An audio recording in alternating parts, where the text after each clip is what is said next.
It's a Billie Eilish Boomerang idol. Jimmy Fallon may decide my fate in this game. Welcome to Survivor 50, Mr. Beast. I brought a briefcase. Survivor is a CBS reality show in which a group of strangers are abandoned in a remote location and forced to rely on each other to survive while voting each other out every few days. At the end of the game, the final people remaining must face a jury of the players they've voted out, and that jury will vote for a winner. The same formula happening time and time again continually results in really fascinating explorations of human psychology, as alliances turn on each other and allies betray each other in pursuit of the $1 million prize. Nice, guys.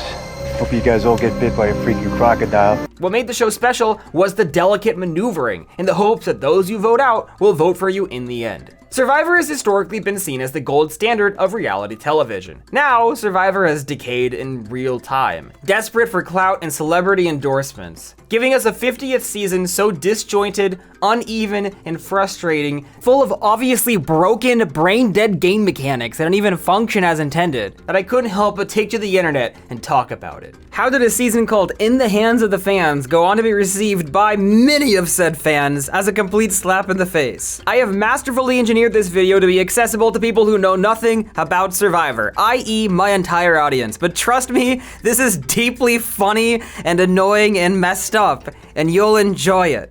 This is a message from Jimmy Fallon. How dare you? But first, let's go back to the beginning. Hi, I'm Survivor. You're probably wondering how I got in this situation. Come on in, Saying that I'm subconsciously racist. I'm not saying that you're Deception subconscious. on levels Anorexic, eating He disorder. crossed the line, and he crossed the line with me. Survivor is one of my favorite shows. Viewers of my channel might not even realize that because I only mention it once or twice per video, which is nowhere near as often as all of my other interests. I've seen every season, I've watched every idled out YouTube video ever made, and I fucking nail my daily Survivordle. Thank you so much whoever made this. There is going to be a long lead in here before I start talking about season 50, like 40 minutes, because I want to comprehensively lay down a foundation of understanding so that you, the lovely viewer, can grasp the context and scope of how bad this season's decisions were. When the chain reaction begins, I want you intimately familiar with each and every domino that is going to fall. Look at this video's chapter markers if you want a progress report, and let's begin. I started watching Survivor Live during season 18, Token Sheens, when I was 8 years old. My earliest memory of the show is these three men standing in this large puddle, who I now recognize as Coach, Steven Fishback, and JT. I watched some of the show's most legendary seasons live. I was put on the earth just in time to watch heroes versus villains every week as it came out. And over time, I went back and caught up on everything I'd missed. In the first season, the contestant Richard Hatch was the first to recognize Survivor not just as a survival experience, but as a game. He formed a voting bloc, an alliance, to vote as a group and wipe out the competition. And even as his alliance turned on itself, Richard Hatch maneuvered his way to the end and won the title of Sole Survivor, laying the groundwork for how Survivor would be played in every season going forward. Across several seasons, strategies evolved. Vesepia convinced players to flip on their alliance for the first time. Rob Cesternino flipped back and forth rapidly. The show introduced a hidden immunity idol, which could negate votes. Cowboy introduced a split vote strategy to work around the idol. The game was evolving and the players along with it. I believe that the downward trajectory of Survivor all started with a really good season, Survivor Cambodia, Second Chance. First of all, I believe that this season saw the final major strategic evolution of the game, with Jeremy Collins' meat shield strategy. Jeremy recognized that the tallest blade of grass will always be the first to get cut, so he aligned himself with all of the biggest names and threats in the game, sort of using them as a smokescreen so all the guns would be pointed at them and he'd be able to slip by to the end, where he swept the jury and won the game unanimously. Since day one, Steven has been trying to get Joe out. And I was reluctant because I'd lose out on Joe as a shield. I don't think he's the first person to recognize this strategy. Todd in China was onto this when he allied with James. But Jeremy was the first to articulate it and package it as a fully formed strategy in Survivor Cambodia. He was the first to name it, and that's when a strategy becomes real, once it has a cool name. In this season Jeremy won, 20 past contestants who had all played only once and lost were chosen through a fan vote. A really brutal selection process which led countless players not chosen to compete and really sad. This led to a season where everyone, except for Kelly Wigglesworth, desperately wanted to be there. Cambodia, more than largely any season before, was a cutthroat battle of life and death to stay in the game, which led to incredible gameplay, particularly Kelly Wentworth's idol play that negated 9 votes to shake up the game by eliminating Andrew Savage. You made it to the jury. In a double idol play at the final 6, leading the vote math so complicated that Jeff Probst had to wheel out a whiteboard after the fact to explain to the audience what the hell even happened. Survivor as an enterprise, but Jeff in particular, became obsessed with big moves. Another tribal council would end with a big move. I'm gonna keep making big moves. I'm gonna make big moves. I gotta make big moves. I wanna make a big move. Big moves. A big move. Big move. Big moves. Big move. Big move. Big move. Big move. Big move. Please let there be some big moves. That was a genuine hope. You guys delivered so many big moves, you made history. And the show began introducing a maelstrom of new advantages that could make these big moves happen. Steal a vote, block a vote, idol nullifier, legacy advantage, split idol, bank your vote, remove a juror, safety without power, one up, boomerang flower, penguin suit, propeller mushroom, fake item box. Entire seasons were themed around the advantages you could collect, such as Ghost Island and Island of the Idols. Survivor also fundamentally changed his approach to casting in the 30s. No longer bringing on random people from suburban America, but rather focusing on casting pre-existing super fans of Survivor, in what I truly believe was an effort to replicate the ferocity of Second Chance and newbie seasons as well as returnee seasons. In the filming cycle immediately following Cambodia, Survivor was desperate to recreate that high, launching another full returnee season called Game Changers. This is a game changer. The central conceit was to gather a collection of cutthroat players and set them loose. This is one of the least popular seasons of all time, but that's not important. What is important is what happened to Cirie, as advantages backfired on her twice. First, when she tried to steal Sarah's extra vote, but wasn't able to due to the fine print on the advantage. Yeah, Cirie, the key word in there is non-transferable. Advantages had never had fine print before, and Cirie had no reason to assume it would be there. She can give it to you as a sign of trust, but she can't give it to you to use. But far more egregiously, the game was so flooded with advantages that it led to one of the most infamous moments of all time. In what I will never be convinced wasn't a mathematical failure on behalf of production, everyone left in the game plays an idol or advantage to give them immunity. Cirie, one of the most legendary and beloved players in the history of the entire show, the near unanimous choice for best to never win, was then eliminated by default, despite the fact that there were no votes cast for her. You become the first person in 34 seasons to be voted out simply because there literally is no other choice. And for what it's worth, not a single vote in here has your name on it. To this day, Jeff Probst defends this was an incredible, fantastic moment. Despite his claims, starting in the very next season, idols now had built-in time limits, clearly because a stronger amount of mathematical thought was being put into the game's rounds and the number of advantages, after what happened to Cirie. Title's only good at the first tribal cancel. During this era, starting with the filming cycle of Game Changers, Survivor struck a deal with the Fijian government and settled into a permanent home base. While the show used to travel to a different continent every single season in this awesome globe-trotting adventure, every season was now going to take place in the exact same island with no variety. To make up for this, every season now had a theme. Some were straightforward, David versus Goliath. Some made little to no sense. It's Survivor, heroes versus healers versus hustlers. The show had 2 major scandals during these seasons set in Fiji. In Survivor Game Changers, a player named Jeff Varner, on the outs, recognized that a contestant named Zeke was a transgender man, and decided to publicly out him in order to demonstrate that Zeke is capable of keeping a secret, and thus can't be trusted. There is deception here. Yeah. Deception on levels, Jeff, that these guys don't even understand. There's more. Continue. Why haven't you told anyone you're transgender?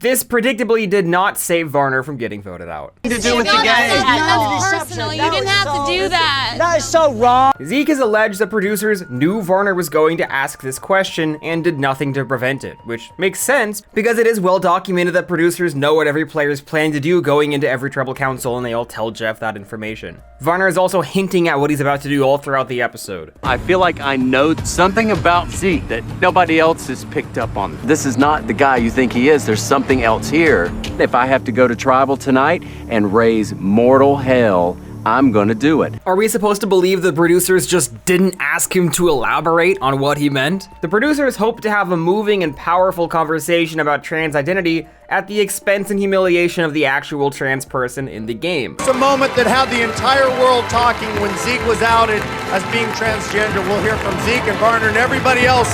Live reunion show coming up next. Then Varner tried to plug his book at the reunion show. I've come through it and I'm a happy person. I can help people. There's a book in the works that I'm working on. It's entitled Surviving Shame, and you get the first copy. I love that. My relationship with Jeff has been severed. As such, I would never entrust my story to him ever again. He doesn't deserve it. I don't want to give it to him.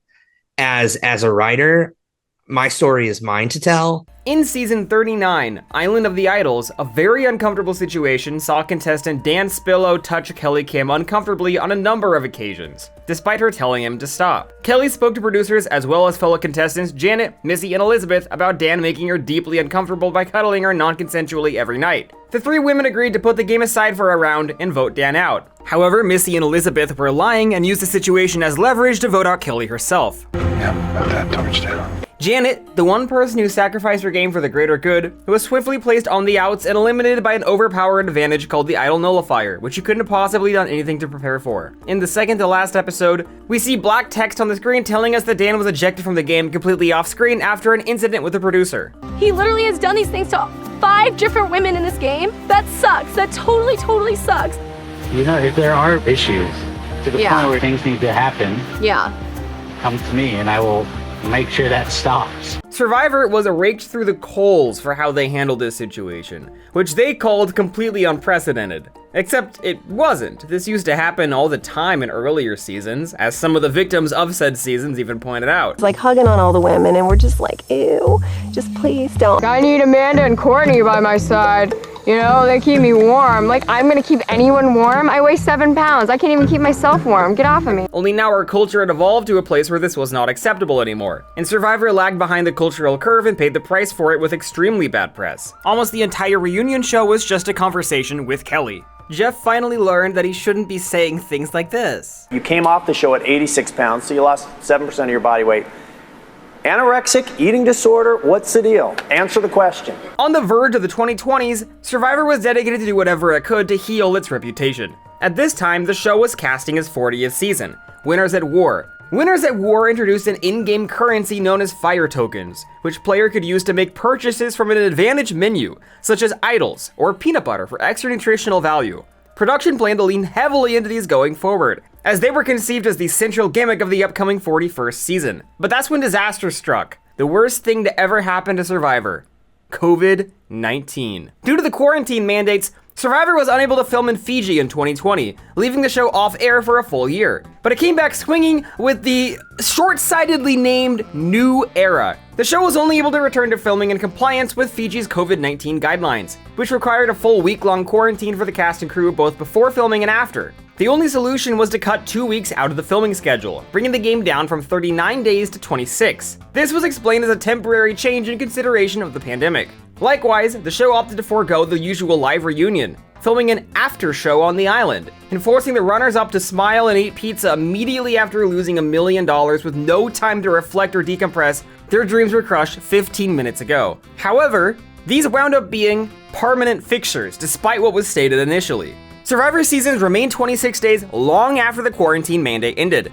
The show also kept doing the after show, and both of these choices have been a major source of annoyance with fans. Following the situation with Dan Spillo, Survivor was desperate to prove itself as a forward-thinking progressive series. In the opening minutes of Survivor 41, Jeff Probst questioned the cast if they felt comfortable with him saying guys after his catchphrase, "Come on in, guys." In the context of Survivor, is a word like guys okay? Or is it time to retire that word? While no women speak out, it's ultimately Ricard who tells Jeff he's not comfortable with the phrase, and Jeff decides to drop it from the show's vernacular. I don't agree that we should use the word guys. I fully agree that we should change it, whether it just be dropping the guys, changing it to something else. I just don't really agree with it. I'm with you. I want to change it. I'm glad that was the last time I will ever say it. And realizing in this moment, somebody right now is on social media saying, oh, he caved. It's at Jeff Probst on Twitter. I'll probably never read it anyway. At the time, I was like, Okay.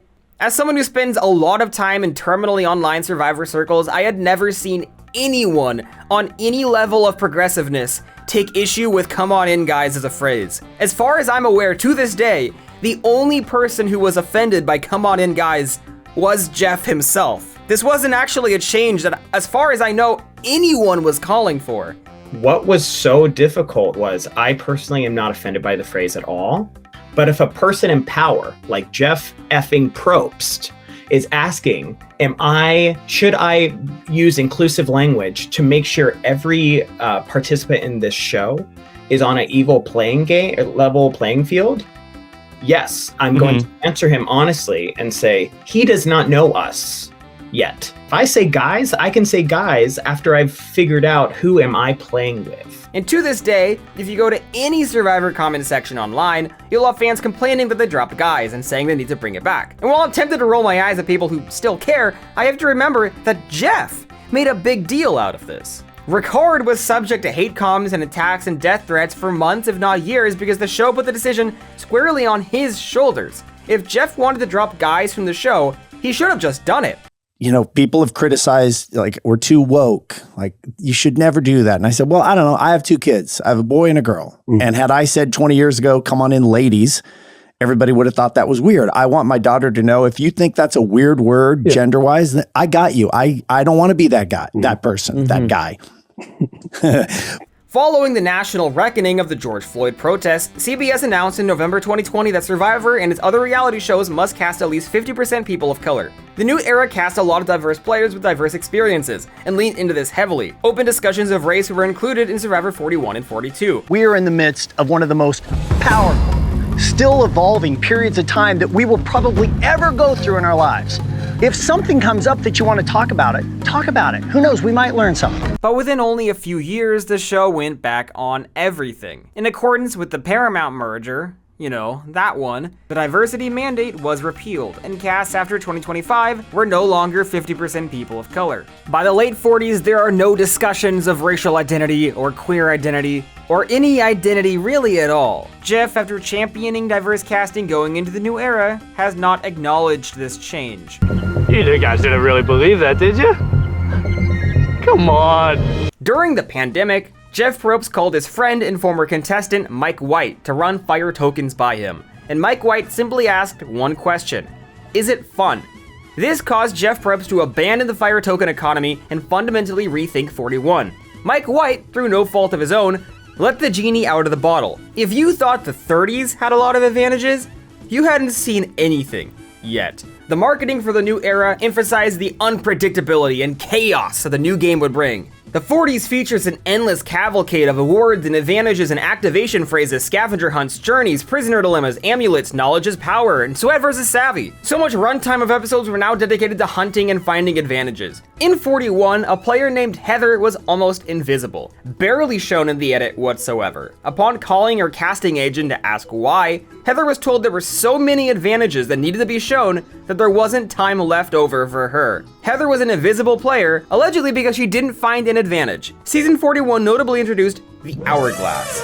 At the merge of Season 41, the players merged, and then for some reason were immediately redivided into 2 groups for an immunity challenge, and one would be left vulnerable at the vote. Erica wasn't chosen for either group, and being an odd number, she was sent to Exile Island. There, she was given a choice to change fate and reverse the outcome of the challenge. All she had to do was smash the Hourglass, not flip it? Why the hell would she smash it? Erica had the chance to rob a team that had just competed for immunity of their immunity. Or let me boil her choice down even further. She had to choose if she was immune or not. Smash the Hourglass? She's immune. So obviously she didn't. It was the most incompetent game design where she was given absolutely no incentive to do anything other than smash the Hourglass, which completely ruined the integrity of the game in the process. The worst part of all is that they made this a 2-parter and ended a whole episode with Erica's choice of whether or not to smash the Hourglass, which completely killed the momentum of the season. They were furious. Yeah. Like really, really pissed off. To the point, I mean, we fought with Jeff. Like, there were 3 separate occasions I can think of where it was brought up to Jeff that it was an actual fight. Like, Jeff was like, don't mess with my integrity. I'm not a liar. And, like, people saying, you lied. Like, this wasn't a misdirect. there were specific words used, and that's the difficult part. There was a guy, Danny, on that season, but he got so mad for 48 hours that he took his eyes off the prize. And I still think back and think, did that little course correction hurt you? Versus, dude, it is. You can be mad at me later.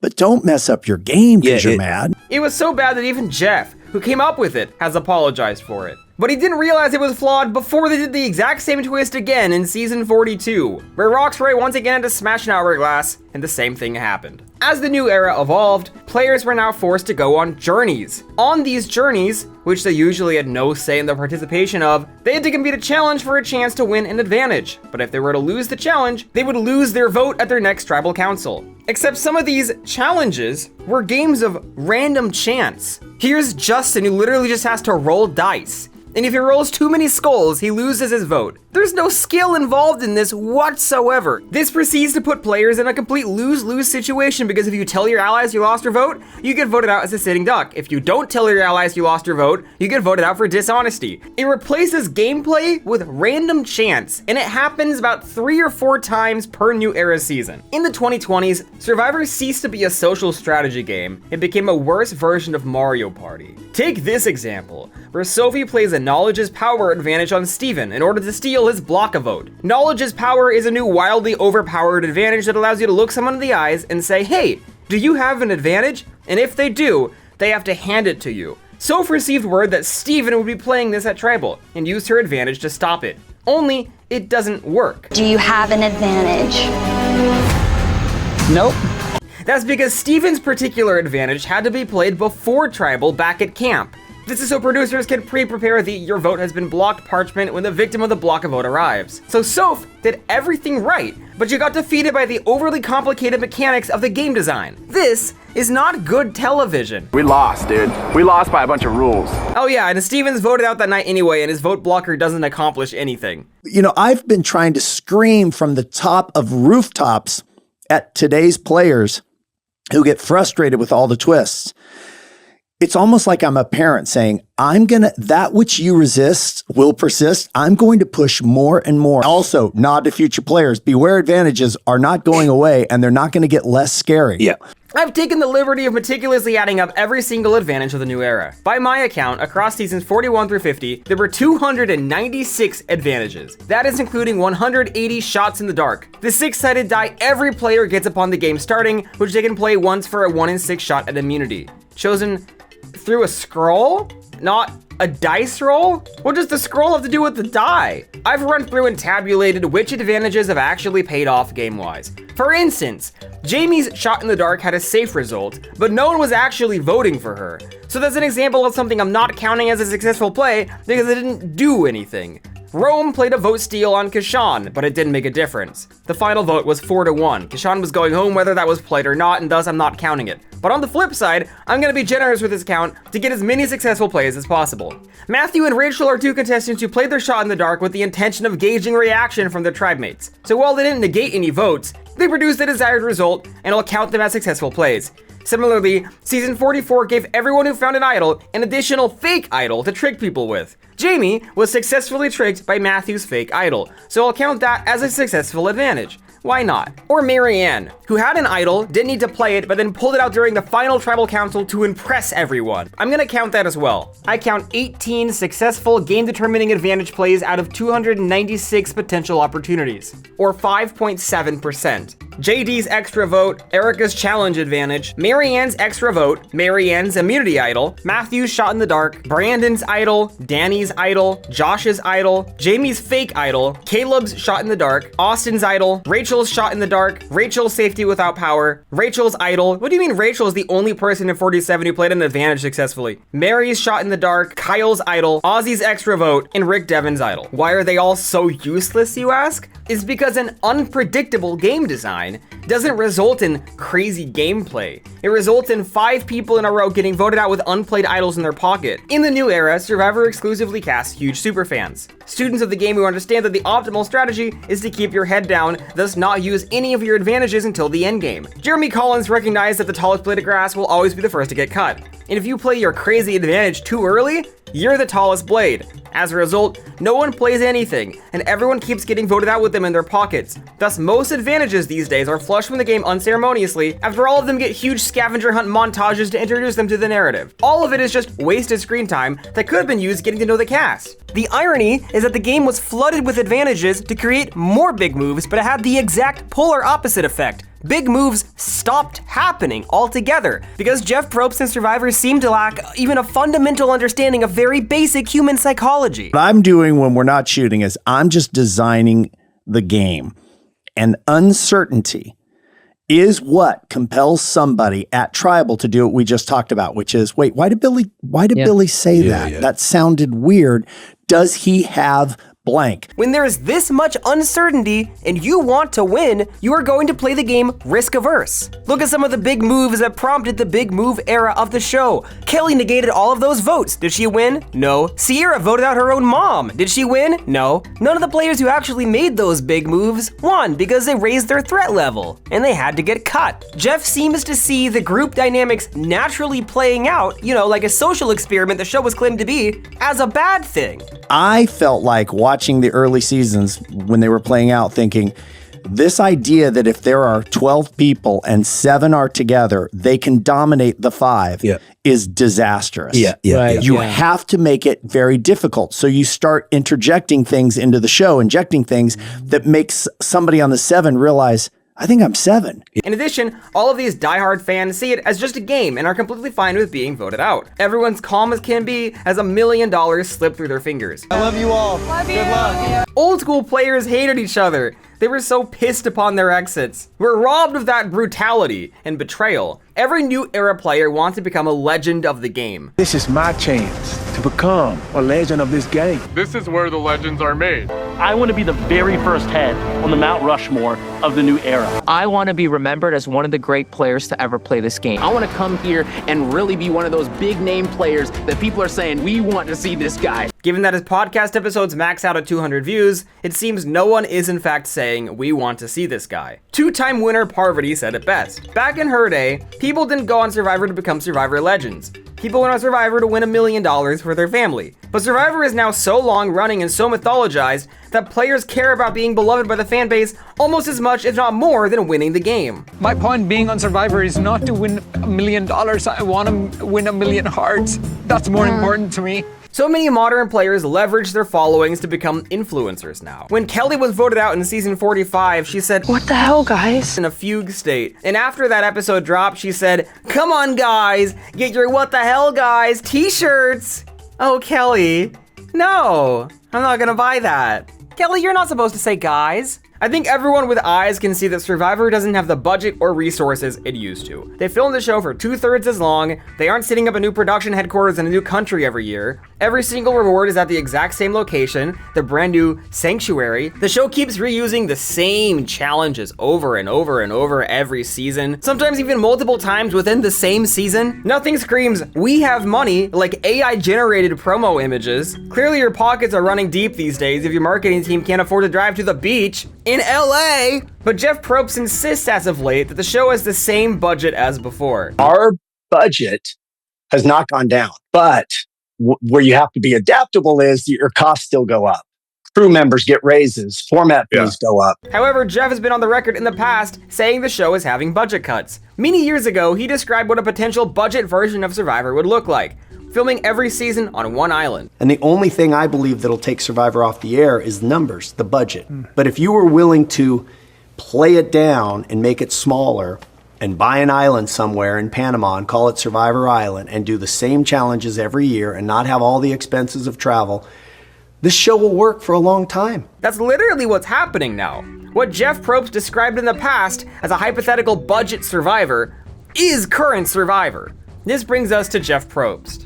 And I have some bones to pick with this young man. Jeff has been the host of the show since the very beginning, and about halfway through its run, he climbed his way to the role of executive producer. Jeff Probst, on the show, is a very fun-loving host with the perfect amount of wit, sass, and quick-on-his-feet instincts. Unfortunately, every time he gives an interview outside the confines of the show, I think he's trying to compete for the world's most frustrating statement medal. One thing he's made abundantly clear on his podcast, On Fire with Jeff Probst, is that he is not open to feedback or criticism from fans. In every episode, there'd be a segment at the end where Jeff responds to a fan email, and the only ones picked would be people upset about the show's creative decisions, and Jeff would make it very clear that none of it will be taken into account. There will be more to come, Bert, so there.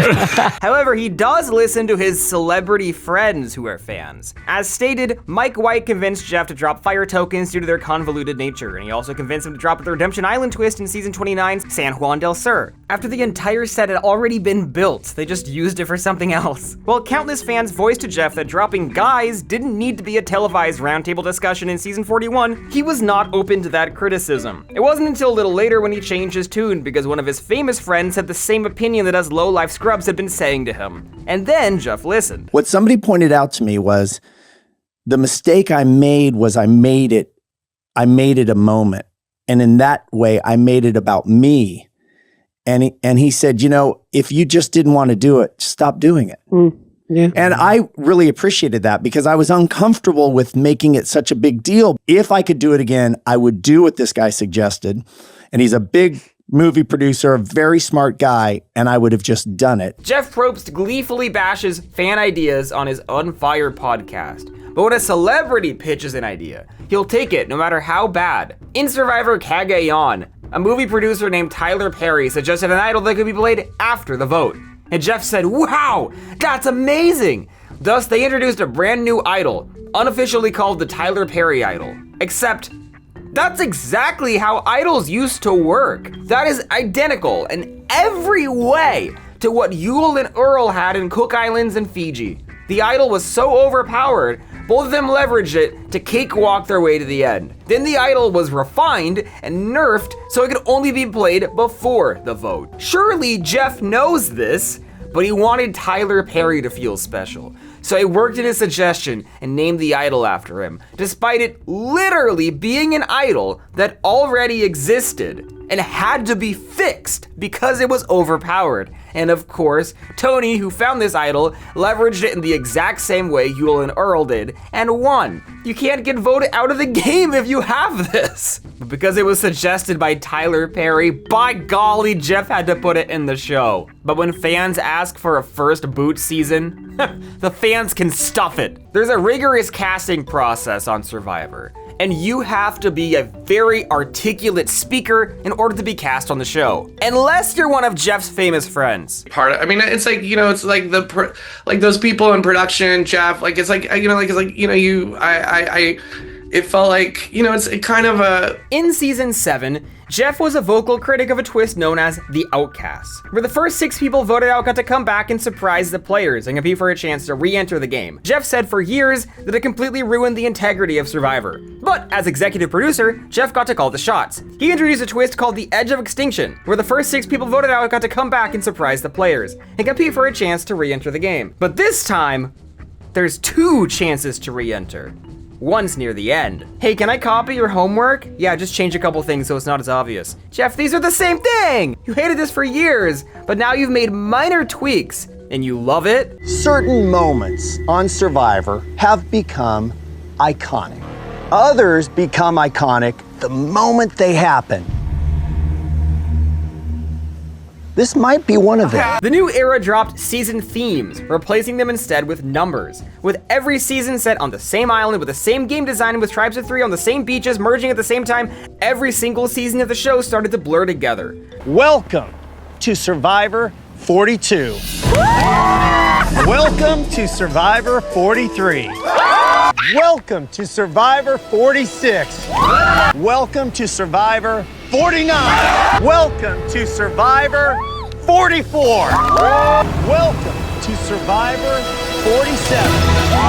Welcome Welcome to Survivor 48.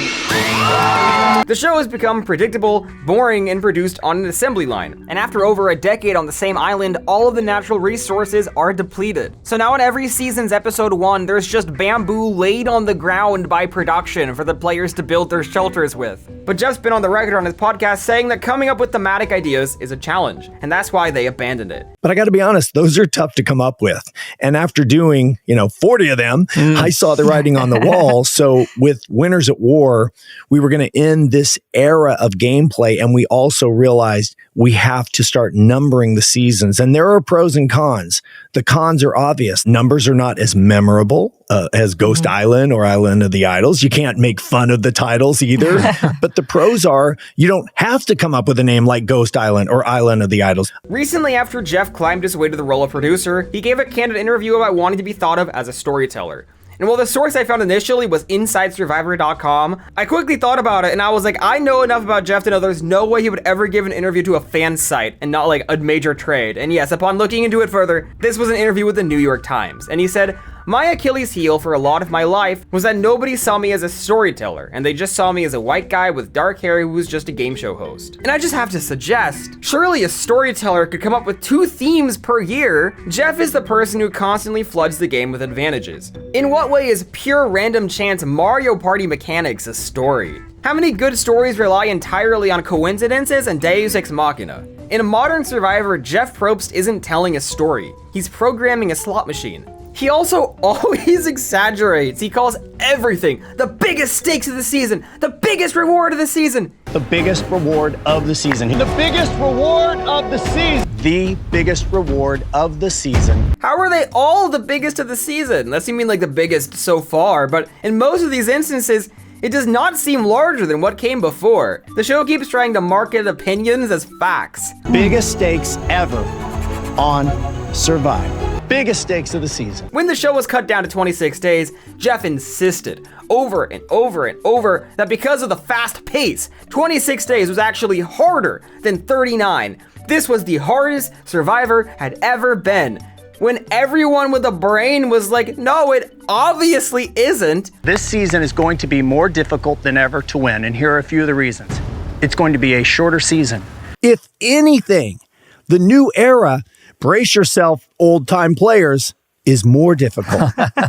And now after season 50, when old school players from the 39-day era played 26 days, they all confirmed exactly what we all knew, which is that, of course, 26 days is easier. On my seasons, we got no rice. Yeah. We got the clothes on our back. They get so many more clothes now. It's so much more comfortable now. And there is no boiling of the water. I mean, there's so much more work to be done in the 39-day game that it wears on you. But it is so much harder because it is longer. Yeah. Like it's way harder mentally, physically, and emotionally. Adam Klein, the winner of season 33, opened a casting coaching business where he helps aspiring Survivor contestants improve their audition tapes and practice their interviews to maximize their odds of getting on the show. In season 45, 3 of the 18 contestants were Adam's former clients. When Jeff Probst learned about this, he blew up about it on his podcast and insisted it's absolutely not something you can be coached for. They coach you, and I put that in quotes, to help you get on Survivor. Here's a headline to anyone who's thinking about doing this. If you need the coaching of a former player to help you get on the show, you're not going to get on the show. If after hearing this, you have your own point of view and you still feel like you want to get coaching, then great. I get it. Go for it. Just take note of what this stubbornness says about your personality. I'm being genuine here. It says that you're skeptical. You don't listen to experts. In this case, I'd be the expert. But I'd argue that 1/6 of the contestants on a season coming from Adam's classes proves you certainly can be coached. Jeff Probst told you to reject the evidence of your eyes and ears. It was his final, most essential command. And I just need to say again, another shout out to those great casting coaches for getting Caleb ready for us.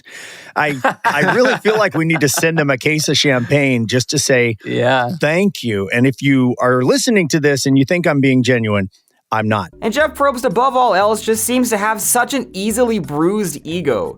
watch as he addresses a goated podcaster, Rob Cesternino, who was making very fair criticism of the game design. All right, we are here with the legendary host of Survivor, Jeff Probst. Jeff, how are you? Do you like me at all? Gets criticized once. In the new era, Jeff Probst began to heavily stress that he wanted Survivor to be a family show. It's a feel-good experience designed to make everyone happy. Jeff said on countless occasions that they will never be casting villains on the show again, because the best stories are the ones without any villains in them, as we all know.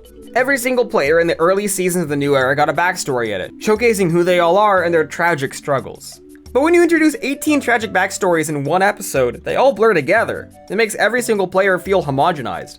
Jeff keeps doing silly, lowest common denominator things, like having everyone sing for chicken and waffles. Fried chicken and waffles. Say it with me. Fried chicken and waffles. Fried chicken and waffles. Fried chicken and waffles. Fried chicken and waffles. There's fried chicken and waffles.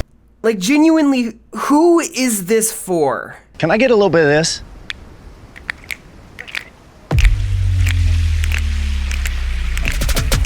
Now this season's in the hands of the fans. They're calling the shots. It's out of our hands. They picked the buffs you're wearing today and the rice and supplies, well, they said, no way. Somebody had to say it. I'll say it. Stop rapping.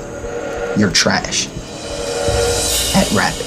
You're garbage at rapping. You can't rap. You have no bars. Put the mic down, bro. Put the pen down, bro. Use an eraser.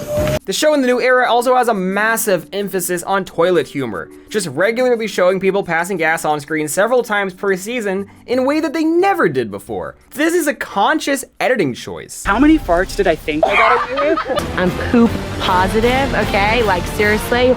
In Survivor 50, there's an entire 4-minute scene made about Christian accidentally pooping his pants, something he clearly seems pretty uncomfortable about. You're not gonna wanna see this. I promise you do not want to see this. In the older years of the show, when Stephen Fishback was having hashtag severe gastrointestinal distress, or when old Joe was medevaced at the final 5 due to constipation, they weren't humiliating these players by showing those bodily functions on screen. And the only explanation I can think of, outside of a new editor who has a very bizarre problem, is that this is a clueless effort to make the show appeal to kids. I watched Survivor with my family when I was a child, and it was good as it was.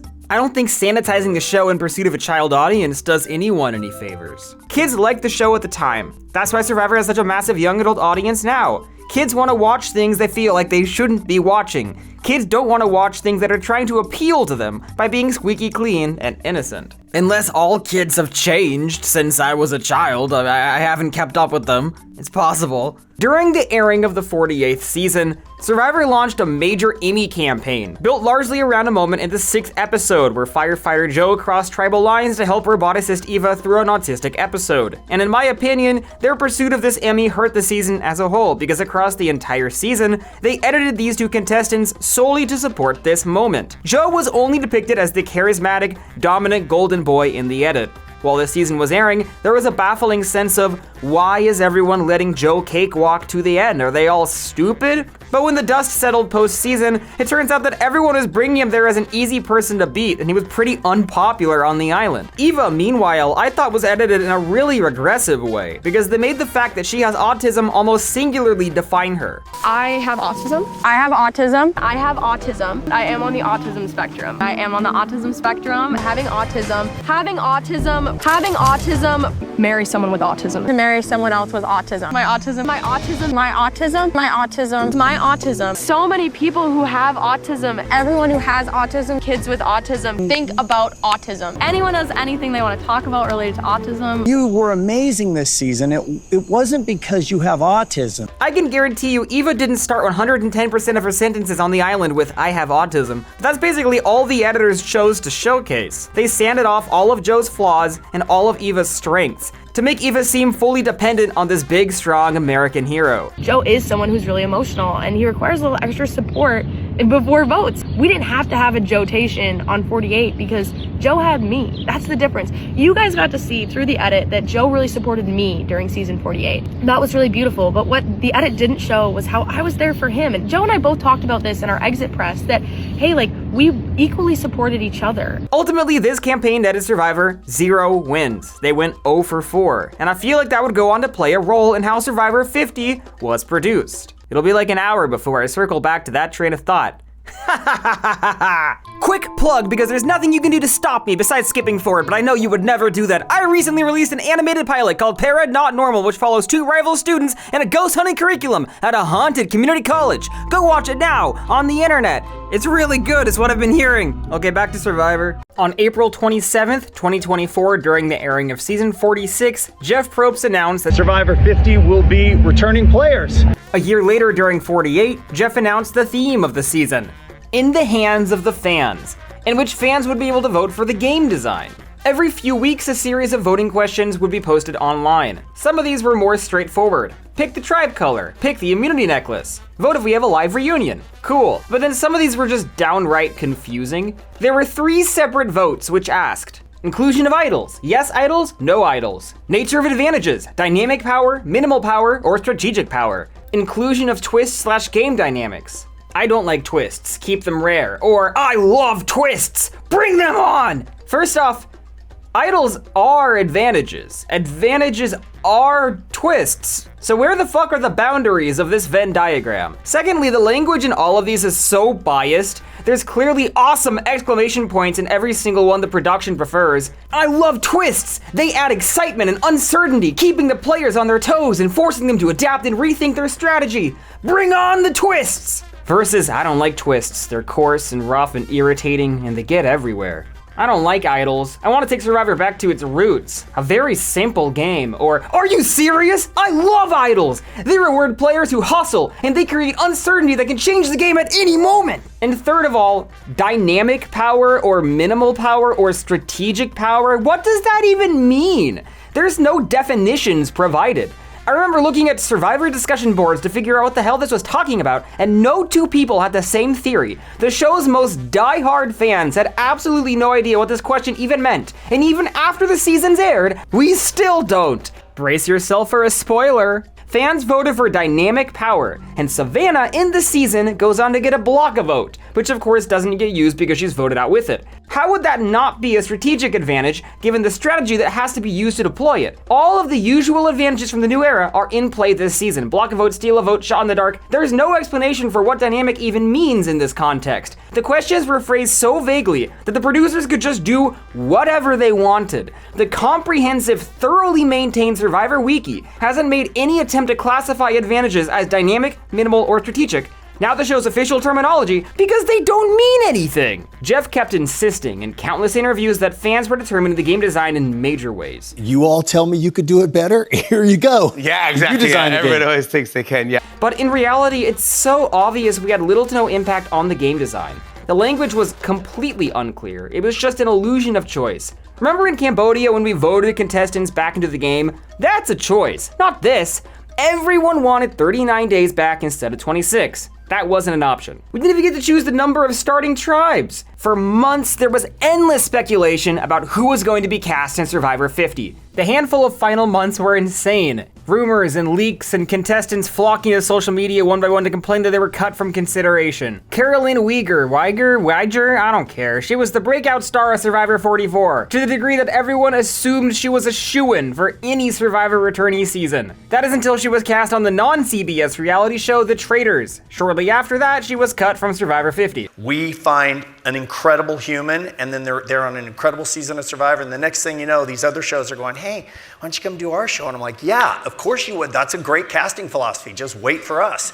So I do get a little territorial, I'm not gonna lie. If you looked at it from our point of view, we might have a returning player in season in store, and we're like, well, now you're gonna go do this show and that show, and it's not quite as special now to see you. This guy, Jesse, likewise was the breakout star of 43 until he was mysteriously cut as well. Jesse's story was that he was a former gang member, but now he was just a father trying to win the money for his family. But then Jesse's child, Gio, went on to win $500,000.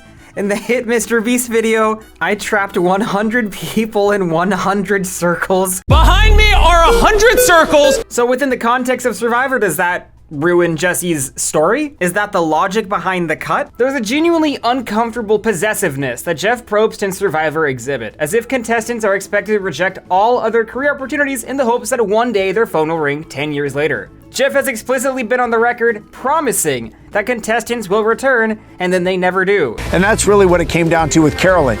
Absolutely, she was in the running. She was in the running until the very end. And I hope that's what Carolyn says, because I fully think Carolyn will be back, which is good for Carolyn because it means we will get her back out there. Here he's talking about Mama C, or Carolyn, from Survivor Worlds Apart, season 31, from 2015. Carolyn, you will not get a second chance. It's also worth noting how Survivor mistreated its casting pool for season 50. Two-time player Ryman tweeted, "Who else just got cut from season 50? After being misled into feeling like a lock and then kept on ice since August, I get everyone voicing their rejection. We have lives," at Jeff Probst. Abby Maria Gomez was apparently under the impression she would be on the season until the cast list was announced. She was never even formally told that she wasn't on the season after previously being told she was. Now, is she a reliable narrator? I don't know. I'll take her word for it. And one day, a cast leaked, and I knew for a fact it was real. Do you know why? Because this is a cast so confusing, disjointed, underwhelming, and utterly disappointing that no fan could have ever possibly come up with it in a million years. It is not a contained leak locked down to nerds. My terminally offline elderly father saw it on Facebook and asked me if it was real. As fans were crashing out and spiraling in the hopes that this wasn't the final cast, I knew it was too good to be true. Indeed, the cast reveal came, and it was true with 100% accuracy. The best returnee seasons have themes. Second Chances was all players who'd played once before and lost. Heroes vs. Villains explains its own division. All Stars was the best of the best, cream of the crop, A-tier players. This certainly isn't that. This isn't even the A tier of old school legends. Season 50 was a slapped together smorgasbord of names with no rhyme or cohesion or reason to be playing together. The fandom consensus was that Colby and Ozzy and Aubrey had given us nothing the last times they played. Why were they here again? Half of the new era players seemed way too unlegendary to be on the same beach as Sari and Christian Hubicki. Jonathan and Joe and Ozzy and Colby, all of them at the same time? Aren't those all like the same guy? And you're telling me all of them were chosen over Malcolm? Colby was cast on a season without Jerry. They played every season together. There were 3 people from the wildly unpopular season 48, which had just finished airing a week ago, including the winner. In this cast that's supposed to represent the full history of the show, there's not a single player who originated in the 20s. They went from season 18 to 32. And Aubrey, 32, was a last-minute alternate because Amanda Campbell dropped out. So the gap would have been even larger if not for that. It would have gone straight from season 18 to season 35. And with all this, I haven't even mentioned that there are 2 players from season 49 on the cast, who no one was excited to see at the time because their season hadn't even aired. Every fan looked at half of this cast and went, really? They chose this person over this person? Individually, there's a case for most of the players here, and I was happy to see most of them, but together, there's no rhyme or reason. It was a cast that made no sense to me until Eric Reichenbach from season 16 and 26 put in his 2 cents. I had some hot takes. I posted on Blue Sky, actually. It's Jeff's favorites. A lot of this is Jeff. It's Jeff's stamp. Out of the gate, there was no way to satisfy everyone. We just watched 5 years of seasons full of new era players, and there was a huge desire to see the new era Thunderdome, to let all of the heaviest hitters from seasons 41 through 48 duke it out. But even more so, it'd been 6 years since we'd seen any classic old school players from the golden age of Survivor, and fans were yearning for an all-time legend season with the heaviest hitters from the show's run. Survivor took a very bold approach and decided, well, if we can't satisfy everyone, let's satisfy no one, by cramming everyone together in one season. Several of the biggest new era names and old school names were cut, robbing us of both options. I think about old school legends like Jerry, Malcolm, Rob Sesternino. I think about new school names like Shan, Ricard, Omar. It was obvious to everyone at the time, and still is, that they should have just done a new era All-Stars in 48 or 49, and then a Legends season in 50. But because it didn't, the show robbed itself of the obvious potential of both options. In the lead up to season 50, we had to watch Survivor 49. Season 49 was dull.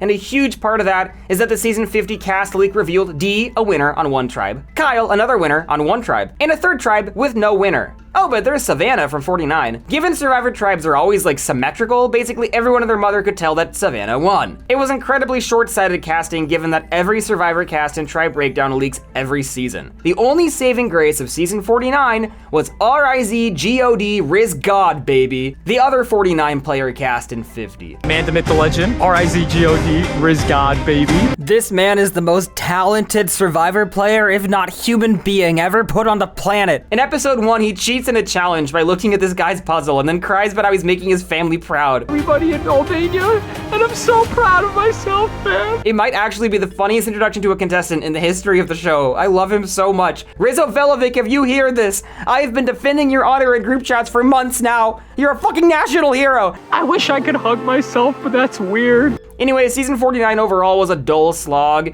and basically the only reason to watch it was to know who Rizzo and Savannah were leading into season 50. It's basically how honest trailers describe the first Thor movie. Prepare for a film that only exists so non-nerds will recognize the blonde guy in the Avengers. Going into season 49's finale, the only thing I really cared about was the trailer for 50. Savannah won the way most everyone assumed before a single episode even aired. To clarify, I do like Savannah. I'm a Savannah apologist. I know she has ops, I'm not one of them. Then came the trailer, and for the first couple minutes, we got to see legends of the game return to the island for the first time in 10, 15, 20 years. It was a genuinely outstanding, deeply nostalgic experience until the end. It's a Billie Eilish boomerang idol. As fans were quick to flock online and post, no one voted for celebrities.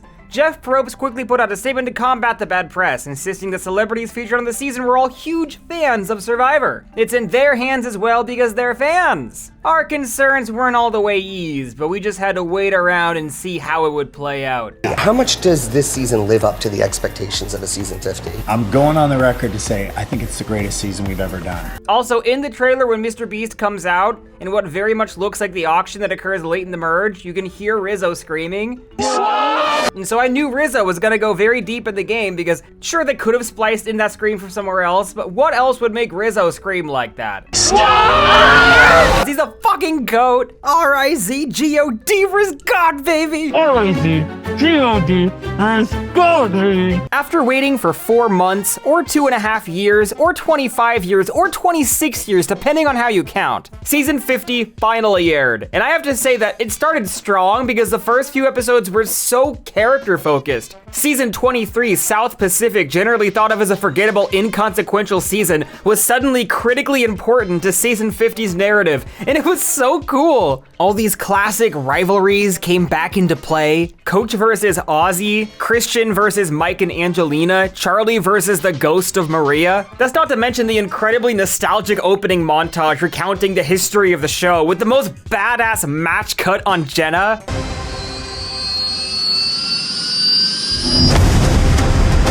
Ozzy and Colby more than proved themselves worthy of spots on the season, with Colby having a new lease on life and Ozzy trying so hard and often failing to correct the sins of his past bad gameplay. Emily was chaotic and amazing, Kyle had a very sad medevac, Q made it way further than anyone could have possibly imagined. He made it all the way to episode 3. Joe started spiraling without Eva there to coddle him, and everyone was just so over him that the edit couldn't even find a way to hide it. And Jenna, the season 1 representative, was the first person voted out due to hilariously reckless overplaying in a moment that was equally sad and funny as hell. The whole storyline of Rizzo versus Charlie was, to me, the absolute peak of the season and one of my favorite things I've seen on Survivor in so long. The kind of storyline that could only happen in a returning player season, as Charlie viewed Rizzo as the equivalent of his old rival Maria. Everything was so dramatic and fun because old school players were back, not these robotic ambassadors the whole new era had been casting for years. It had nothing to do with you, Ozzy. It was keeping you around. It does, because it's trust. I'm hoping that they lose every challenge now. Is it possible to watch this show, to even go online for a split millisecond without getting it spoiled? Sometimes I'll just open YouTube and like right there flash banging me as the elimination of the last episode. With Mike and Q, someone was like, oh man, if the last episode happened, that means the leaks are probably true and Mike White and Q are the next vote outs. Oh, I hate that I got it spoiled. And they posted that publicly in a non-spoiler thread where I happened to see it. Hey, buddy! If you're so disappointed that it was spoiled for you, other people would be too! One of my favorite aspects of season 50 is how in all of the exit press, every contestant kept insisting that everyone else was just hamming it up for the cameras to get screen time, but not them. You know, some of the stuff Angelina was doing kind of rubbed me the wrong way because it seemed as if she was doing that stuff just for the camera. And then planting a thing for not really any reason other than to do so. You know, and then the negotiation for the rights. Then she wanted to do the fashion thing. Come in with certain maybe ways to phrase certain things or ideas of how they were going to narrate certain things. Really just putting on and doing as much as she can for the camera. I wholeheartedly believe every single contestant on season 50 when they say that everyone except for them was trying to hog camera time. 100%. Even Coach's own wife. My wife, who's like, "Why are you making up haikus and singing? You don't do that in real life." And I'm like, "But I do." Like, I had my first poem published when I was in 7th grade. But if there's one man who was obviously trying to milk every second of runtime he could, it's Rick Devens. If there's two men, then it's Rick Devens and Christian. But for now, we're talking about Rick Devens. This man just blows up his own game to get screen time. Oh, look at him dancing quirkily the morning after a successful tribal council at all of these different locations in a montage. I'm sure he just happened to be dancing like that and the camera just happened to capture him. This man was obviously just telling the camera crew to follow him. All right, now I'm gonna dance by the well. Now I'm gonna dance over here. But most of all, Rick Devens knows exactly what to say to be on camera. There's a screen time meta in Survivor, which is to praise whatever sponsor the show has as enthusiastically as you can. I love Applebee's. Applebee's is by far my favorite sit-down restaurant. Oh my God! And Rick Devens knows ball. Oh, look at that. Rick Devens just happens to be a diehard fan of every celebrity on season 50. I mean, there's a lot of us who are Mr. Beast fans and have watched his videos. Oh my God, Jack and I watch you all the time. Billie Eilish to the rescue, man. One of my favorites too. I believe you, Rick. Let's open the floodgates to talk about the celebrity involvement. In the premiere of season 50, Genevieve finds an idol known as a Billie Eilish boomerang idol. Hey, it's Billie Eilish. Oh my gosh, that's the first sentence.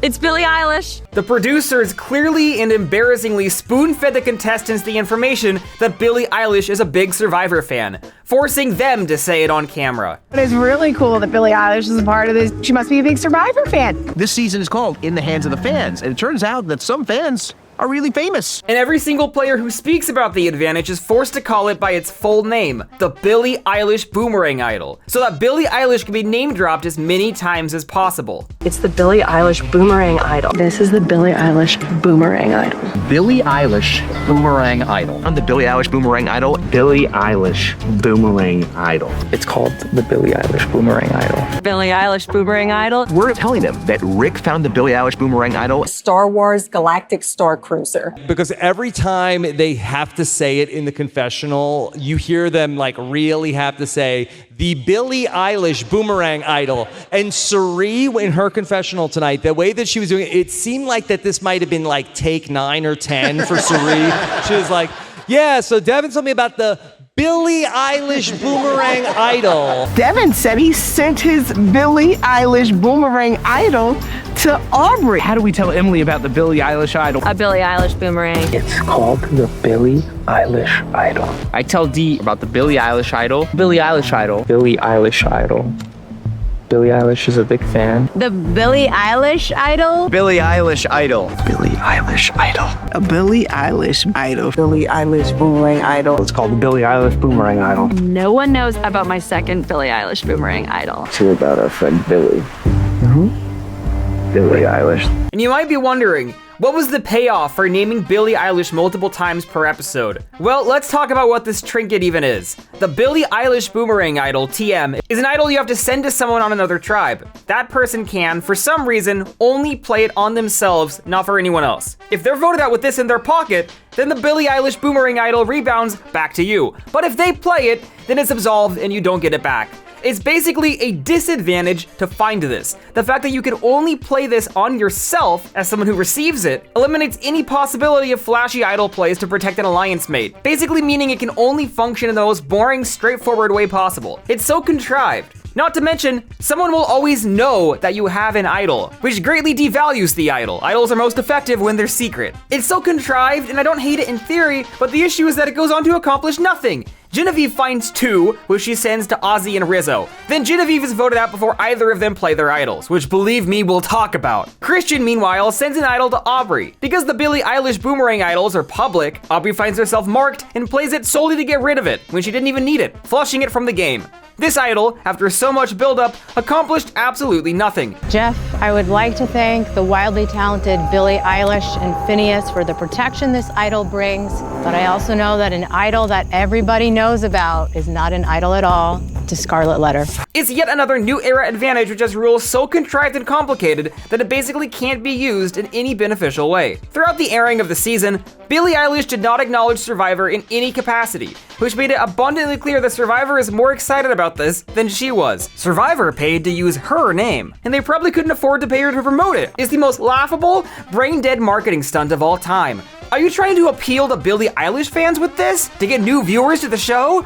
Did you hear Billie Eilish's name get said on Survivor? We gotta watch Survivor! Jeff Probst later gave an interview about the show, which was titled Jeff Probst Reveals How He and Billie Eilish Came Up with the Survivor Idea for Her Boomerang Idol, exclusive. Jeff says, we sent her a couple ideas, and she decided which one she liked. She said, I like the boomerang. Then we kind of wrote out the clue, and she approved that as well.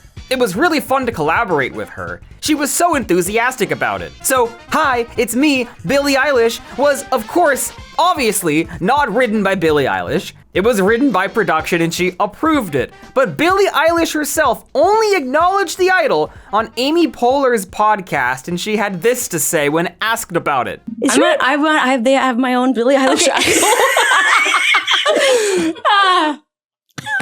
Just heard that.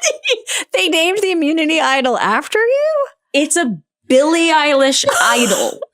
So basically, like, I wrote a letter to the contestants being like, here's your secret idol. It could not be more obvious. Billie Eilish does not care about Survivor. I'm genuinely skeptical that she even said a word in this whole negotiation with Jeff Probst. It was probably just a damn spokesperson for her. This does not scream to me Billie Eilish was so enthusiastic. She didn't even call the idol by its official canonical name. You know what's odd? The fan vote for Idols or No Idols occurred on May 14th, 2025 during episode 12 of season 48. Then season 50 began filming on June 5th, 2025. Are we supposed to believe that the negotiation with Billie Eilish's team transpired entirely within the span of 2 weeks? Wow, I didn't think legal delegation would be so efficient. Obviously, they were in contact with Billie Eilish's team before that idol fan vote. And do you think they were gonna swiftly say, oh, sorry Billie Eilish, the fans voted no idols, we're walking away from this, if that was the case? The season's next big embarrassment happens a few episodes later. At a reward challenge, Jeff Probst introduces country music star Zac Brown and glazes him for 5 minutes. The winning tribe gets a personal Zac Brown concert on the beach, as well as a meal. Zac Brown, we're told, has watched every episode of Survivor and came up with his reward all by himself. And for what it's worth, Zac Brown seems to actually be a fan of Survivor. He was very public about his involvement and very enthusiastic, and he actually came to the island, which speaks volumes. And this is all well and good, except the episode dedicates a full 27 minutes to Zac Brown. He gets confessionals. He sings 2 full songs. We show every player giving confessionals about how awesome and cool Zac Brown is. We get a 5-minute Zac Brown spearfishing montage. And getting to come up with what I would want for a reward, you know, with the meal that I would want to have if I was out here. Oh yeah, the meal is fish. Zac Brown thought, if I were starving on an island eating nothing but fish, what would I want as a reward? Oh, I know, fish! In the next episode, we see that Colby Donaldson, an old school legend of Survivor, is injured, and he says it happened at the previous reward challenge. Normally in Survivor, when a player is injured, you see their injury as it happens. You would see him dealing with the injury back at camp and medical coming to take a look later in the episode. But this episode dedicated so much time to Zac Brown that this injury was completely left out. We were just left to hear about it afterwards in the next episode, and mind you, this injury goes on to be crucial to the course of Colby's game and this season as a whole.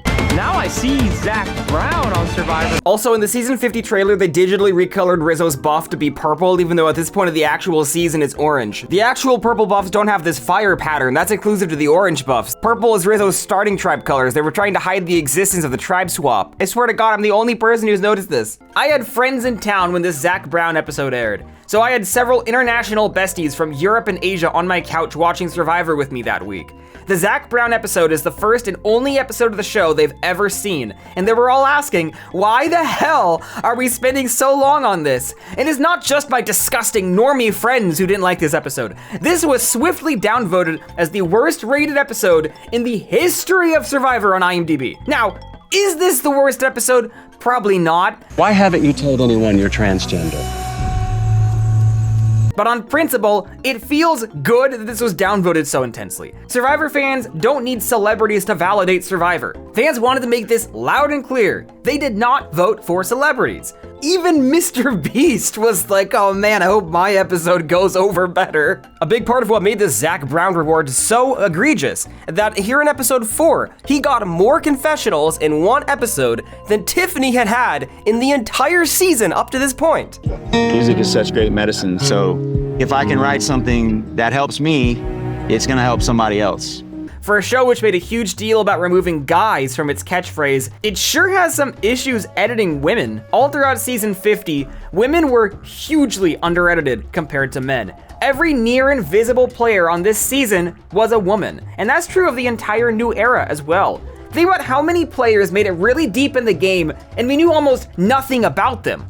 Heather, Lauren, Carolyn, Erica, Lindsay, Heidi, Christina, Liz, Star, Chrissy, Sophie Segretti was invisible the whole pre-merge. Then question how many men in the new era were severely under-edited. I think it's just Kane. But in season 50, scales were tipped more than they've been since the 2000s. So many returning players were completely sandbagged from the edit. Chrissy, Angelina, Tiffany, poor Tiffany. Because of every player on 50, Tiffany was by far the most random poll and had the most people asking, why the hell is she here? When this season's cast was announced, this is the introduction Tiffany got. At times she played with Q, and at times she wanted to pull her hair out because of Q.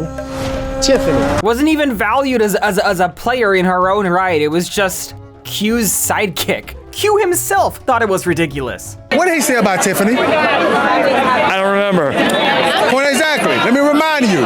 He came and blah, blah, blah. We got to Tiffany. Tiffany played alongside Q. Blah, blah, blah with Q. Tiffany's her own player. Now, I really like Tiffany. I actually met her once at a watch party years ago, but I suspect she was far too intoxicated to remember the interaction. Every Survivor returnee season has some left field picks, like Parvati and Amber were not major names going into their second seasons, but they emerged major names. So it was up to season 50 to prove to us why Tiffany deserved to be here. Except then she came away as the most invisible player. She was practically never shown at all. I'm telling you right now, there is a group text of women from this season, and we are not happy. They should honestly be ashamed by the lack of female experiences that we're seeing out there. The fact that Tiffany has less confessionals than Zach, what's his name? Zach Brown? Zach Brown. Come on. Like, you think Tiffany doesn't have a story to tell? You think Tiffany's not a compelling? No, come on. I do think that they are lacking a sense of care. And also, like, the fans are noticing now. Like, the fans are, what is up with this? Like, this is weird. In episode 5, Rizzo joins a women's alliance of him, Cirie, Dee, and Camilla. And we exclusively hear his perspective on the all-women plus Rizzo alliance. None of the women in it are shown talking about it. I'm someone that likes working with strong, independent women. So if I can get Dee, I can easily get Cirie into this. And that's not Rizzo's fault. Rizzo didn't edit the season, and like, I get it conceptually. Rizzo goes the furthest in the game out of this group. It makes sense to paint him as the main character, especially since Camilla and Dee are both out within the next couple episodes. I can understand why it happened this way, but I don't understand how you could possibly edit these segments of Rizzo discussing his alliance, not include Dee or Camilla or Cirie's commentary, and even fail to consider the optics. When Camilla's #1 ally from 48 is Medifact, we don't even get to see her discuss how that impacts her game. When Angelina's #1 ally and close personal friend Mike White's voted out, we don't even get to see her talk about it. We only see Ozzy and Christian's perspective. It's such a bizarre omission. That's like intuitively the first person you would want to see talk about that. They played a whole season together. I think, to me personally, I think that's more compelling TV than watching Jonathan fart. A post from Survivor fact checker on Instagram laid down some statistics. In episode 5 of season 50, women received only 28% of the total confessionals, making them 47% under-edited. Men have been 25% over-edited so far this season, which is the 5th highest of all time. Tiffany currently has the 11th smallest edit through 5 episodes in franchise history, and I believe they're using confessional counts as their metric for exposure. Is this a one-off? Historically, women are under-edited in 66 of all Survivor episodes compared to just 31% for men. Men have been over-edited in 43 of 49 seasons, 88%, by an average of 11%. The pattern is even more stark with winners. On average, male winners are 44% over-edited. Female winners are 1% under-edited. The top 12 biggest winner edits of all time are all men. 8 of the bottom 9 smallest winner edits are all women. More often than not, seasons with women as winners don't structure the narrative around showing why the woman won. They structure it around showing why the man lost. The quintessential example being Russell Hantz, who had 105 confessionals, but got beaten in the end by Natalie White, who had 18. They ended their post with a really chilling remark. Last summer in Fiji, someone played the game of their life on Survivor 50 and won $1 million. If it was a woman, the edit may already be quietly shaping whether viewers believe she deserved it. In season 23, John Cochran asked Jeff to call him by his last name. I mean, I know that like the players you really like, you tend to call them by their last name. So I was hoping you could call me Cochran. And it's true, Cochran, Hatch, Mariano, Penner, Sesternino, sometimes even pre-mergers like Savage. Some of our most popular players, Sesternino's out there, Andrea's out there. In season 40, Sarah Lacina, a winner, pointed out to Jeff that she wanted to go by Lacina because Jeff has never before called a woman by her last name. He only gives men that legendary status. You can start calling me Lacina. All right, Lacina. Lacina, the tribe has spoken. After Sarah gives a long, passionate speech about how gender roles impact the game of Survivor, including Jeff's own role as host, Jeff asks only the 2 men in the game to weigh in with their thoughts. Or at least as far as the edit shows, that's all he asks. Tony, we are in a cultural shift, and it's beautiful and it's powerful. Ben, how about for you? However, Jeff, in this very progressive era of his characterization, promises to make the change. I would find the exact same bias in me, who I call by last name. In season 50, Jeff now refers to Christian as Hubicki and Rick as Devons. How many women does he call by their last names? 0. In the entire new era, out of the 93 women who competed, how many have Jeff called by their last names? 0. In season 49, there were 2 players cast named Sophie and Sophie, and once the tribes merged, Jeff simply decided that one of them would have to go by Soph. Sure, you figured out we have 2 Sophies. Yeah. Have you all come up with a system for calling each other? Why don't we go with Soph and Sophie? Perfect. Okay. Her name was changed in the theme song to match, and she tweeted as the season was airing that she has never gone by Soph in her life and didn't want to go by Soph on the island. In fact, once Sophie Segretti is voted out, Sophie resumes going by Sophie, because Soph is not her name. If only human beings in Western society had some sort of secondary name that could be used as a distinguisher. It's a bummer I can't think of anything. Also in this season, it's known from out-of-game press that both Jason and MC were last-minute alternates. But within this season, only Jason gets to talk about his experience as a last-minute alternate. You wouldn't even know MC was one from the edited show, despite MC going way deeper in the game than Jason. Regardless, even as the season was kind of decaying, my Survivor watching buddies and I were still enjoying ourselves. But that all changed with the Blood Moon. Yeah, these are predictions. You can see we're keeping track of RIP, keeping track of who we think are main characters. They get stars. Circles are for side characters. If you don't have it, you're in what we like to call, based on screen time, mass elimination, which is most likely to occur next episode. So I feel like the fact that we're slowly now seeing a little bit more of Dee, a little bit more of Camilla means they might be like caught in whatever this mass elimination is in the merge episode. You predict that Jimmy Fallon will show up in the next episode of the merge. I predict that Jimmy Fallon's going to be one episode after the merge, but we think that Mr. Beast is going to show up in the third to last episode. Albeit with different enthusiastic levels of punctuation. Oh, I see. Well, I did Mr. Beast! I said Mr. Beast. Ever since the new era started, one of the worst things Survivor has done is splitting the players up in the merge. Rather than a group of 12 players going to tribal, oftentimes an early round of the merge or 2 will arbitrarily divide everyone up into 2 groups of 6. It's completely intrusive to gameplay, and has been a frequent source of frustration because the merge tribal was historically home to fireworks caused by larger groups of players. Everyone plays it safe at these tribals because there's nowhere to hide. I thought through every new era split tribal, and I believe the only ones that had compelling or dramatic results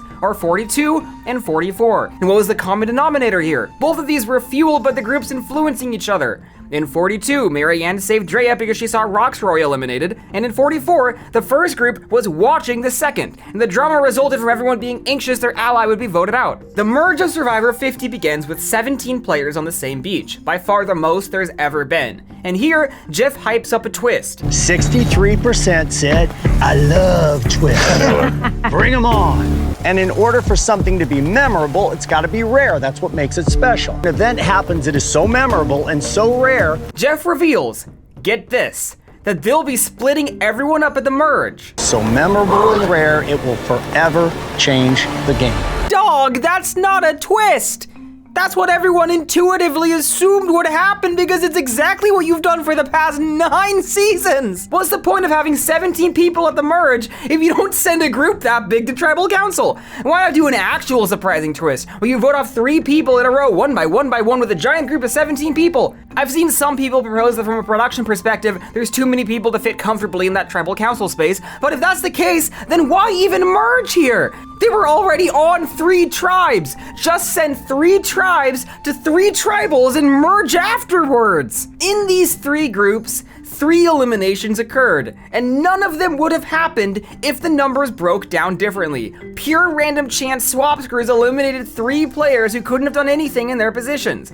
The least egregious was Camilla, who was flipped on by Jonathan as revenge for her flipping on him the previous vote. There was at least a degree of consequence to her actions. Genevieve, meanwhile, was clipped after she was swapped onto a tribe of 5, with her rival Aubrey and 2 of Aubrey's closest allies, who she knows outside of the game. Genevieve, who found 2 Billie Eilish Boomerang idols and couldn't play either of them because she gave them to Ozzy and Rizzo, both of whom wound up on Exile Island this round and couldn't help her. Her shot in the dark doesn't save her, and Genevieve, who played optimally and did nothing wrong, was eliminated through random chance in what may actually be the single unluckiest run in the history of Survivor. And I didn't even mention her #1 ally getting medically evacuated. And finally, Colby, an old school legend from the 2nd season. America's cowboy hero who found himself here in a very strong position in an old school alliance, was suddenly outnumbered in his group of 5. In the season's first episode, Colby was sent on a mandatory journey where he lost his vote in a battle against Savannah. The fact he was missing his vote made him the easiest target between him and Coach, and he's eliminated on his very first tribal council of the season without getting to cast a vote. And I think it's here that the absurdity of the new era truly dawned on me, as this old school legend who defined the game in its early years was sent home because he lost a vote in a mandatory game of Jenga in the first episode. It was one thing to watch it happen to like a random pizzeria owner, sorry Justin, but for Colby Donaldson to go home in such a frustrating, unfair, baffling, stupid way, clipped pre-jury through no fault of his own, made me realize that Survivor is probably past a point of no return. I'd spent about 20 seasons as a frog in a pot of boiling water, and the blood moon was the moment I noticed the heat. Fans felt the same way, and this episode was swiftly downvoted to hell and back to nearly the same degree as the Zach Brown episode. A few episodes later brought a twist called Tied Destinies, where everyone had to pair off into groups of 2. Those groups would then be tethered together through tribal council. People would be voted off as a pair. And this is the only twist of the season I really enjoy because of the strategic value it has. Christian paired up with Jonathan from a rival alliance because neither alliance would want to get rid of their own alliance member. It was really fun to see everyone explain their strategies, except it turns out this was just stolen 1-to-1 from International Survivor. Biggest twist of Survivor 50. I thought the blood moon was the biggest twist. Make up your mind. Ultimately, Coach tanked his own game due to drastic overplay, and his alliance member Chrissy was taken down with him. I did not push for your name. So who pushed for my name then? So if it wasn't you, then who was it?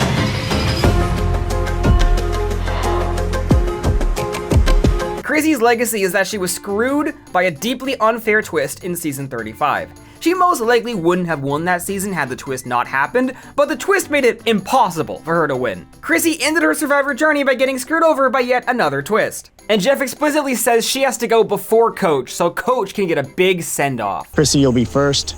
Need to bring me your torch. Waiter Waiter, more celebrity slop, please. Hey, it's Jimmy Fallon. Jimmy Fallon pretends to be a diehard fan of literally every celebrity and every piece of media his corporate overlords tell him to promote. We're supposed to believe that he's passionately watched every show and movie ever made and listened to every album on top of rehearsing and performing a labor-intensive talk show 5 days a week. I love it. It's just so many different sounds on here, and I just go, oh, this was totally made with love. In the lead up to season 40, Jimmy Fallon feigned excitement over the cast, all of whom he was familiar with.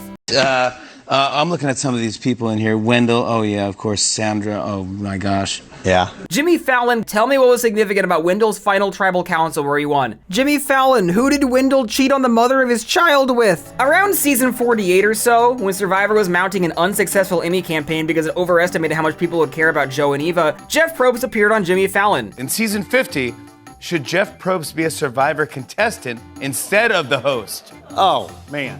The Jimmy Fallon audience, who are told when to clap by an LED sign, had made it clear with their applause. They wanted Jimmy Fallon and Jeff Probst to compete on Survivor, and season 50 was the chance for that to happen. Should season 50 of Survivor be all celebrity contestants?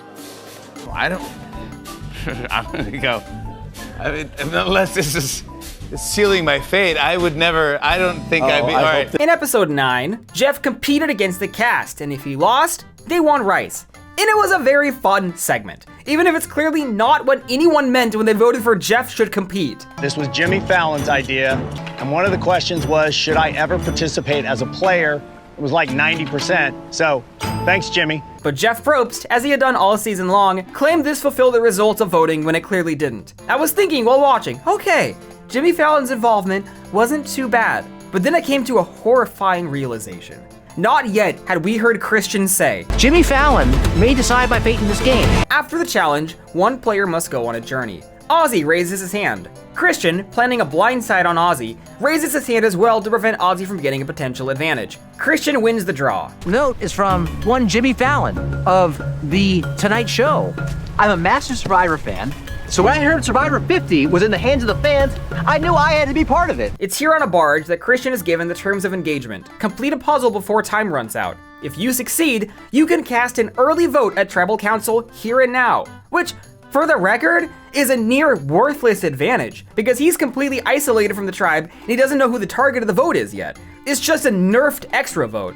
That's funny. Fans didn't vote for minimal power, they voted for dynamic power. If Christian loses, he must open an envelope and read it to his tribe mates.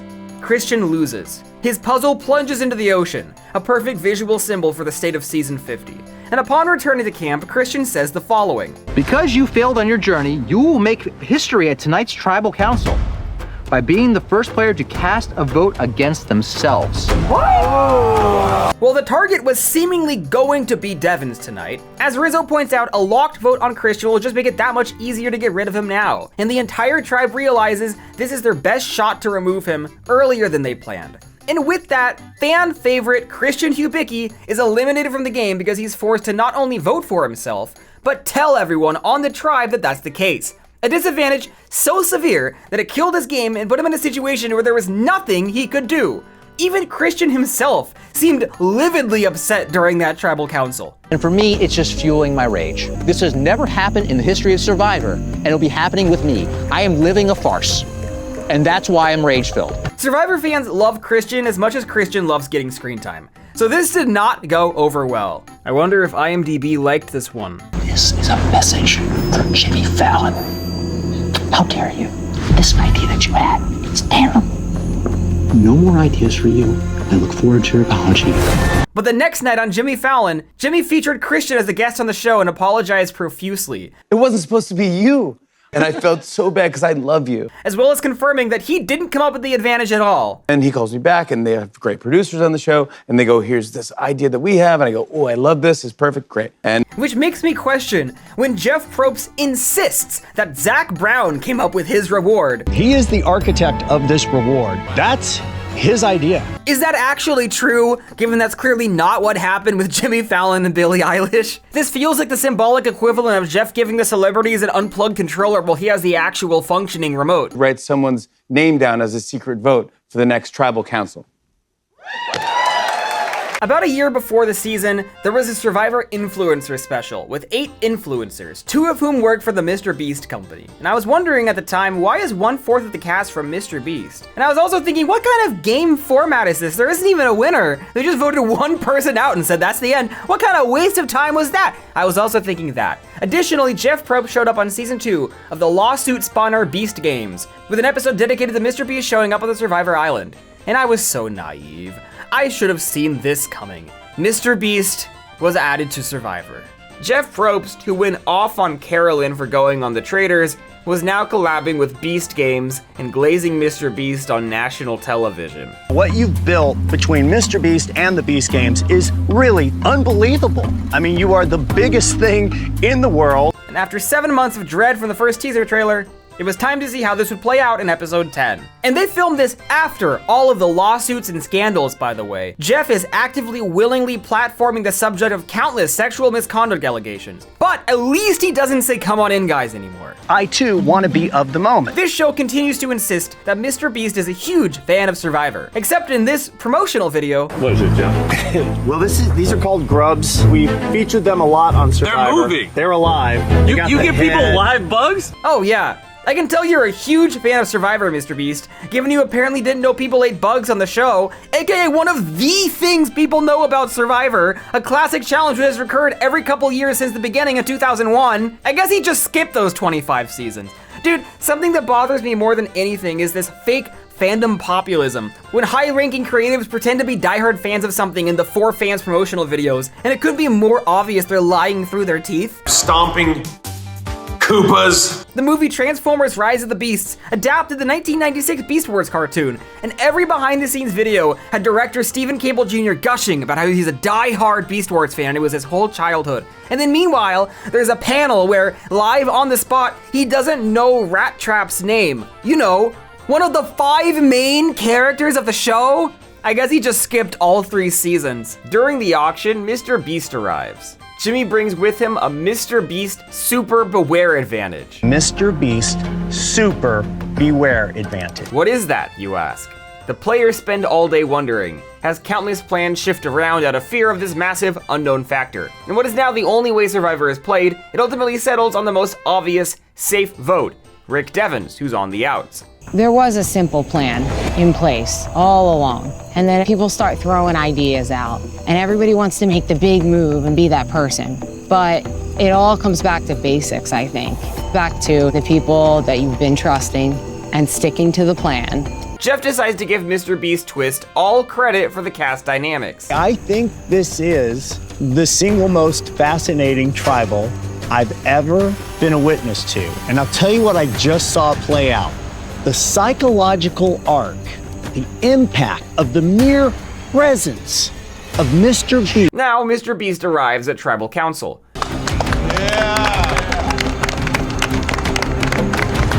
What's weird is that we didn't see any footage of the cast applauding. That applause wouldn't be entirely added in post, would it? Now we learn what the Mr. Beast Super Beware Advantage is. It's a fucking 2-sided coin that one player has to flip.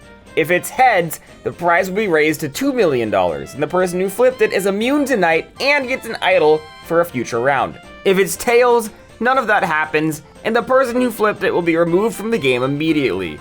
No vote, no actual gameplay. They just have to leave purely on a game of chance. The worst part is that this is almost identical to an infamously bad twist called Do or Die from seasons 41 and 42, the first back after COVID. It's so similar, in fact, that the wiki classifies them as the same twist.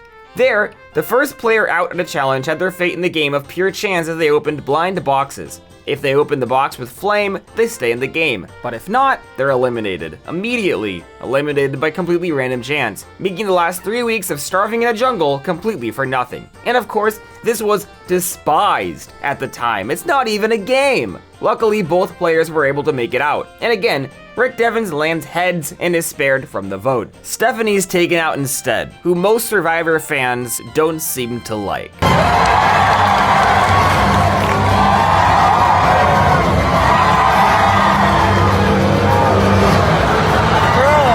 I wonder why fans don't like her. Hey, what's that on her Instagram Live? Don't come at me with your political status, when you're fucking Jewish and your parents are 1% of the population of wealth. This is like 1940s core anti-Semitism. If Stephanie had posted this on Facebook in 1939, Hitler would have liked the post. Don't you dare try to say I'm some anti-fucking gay shit.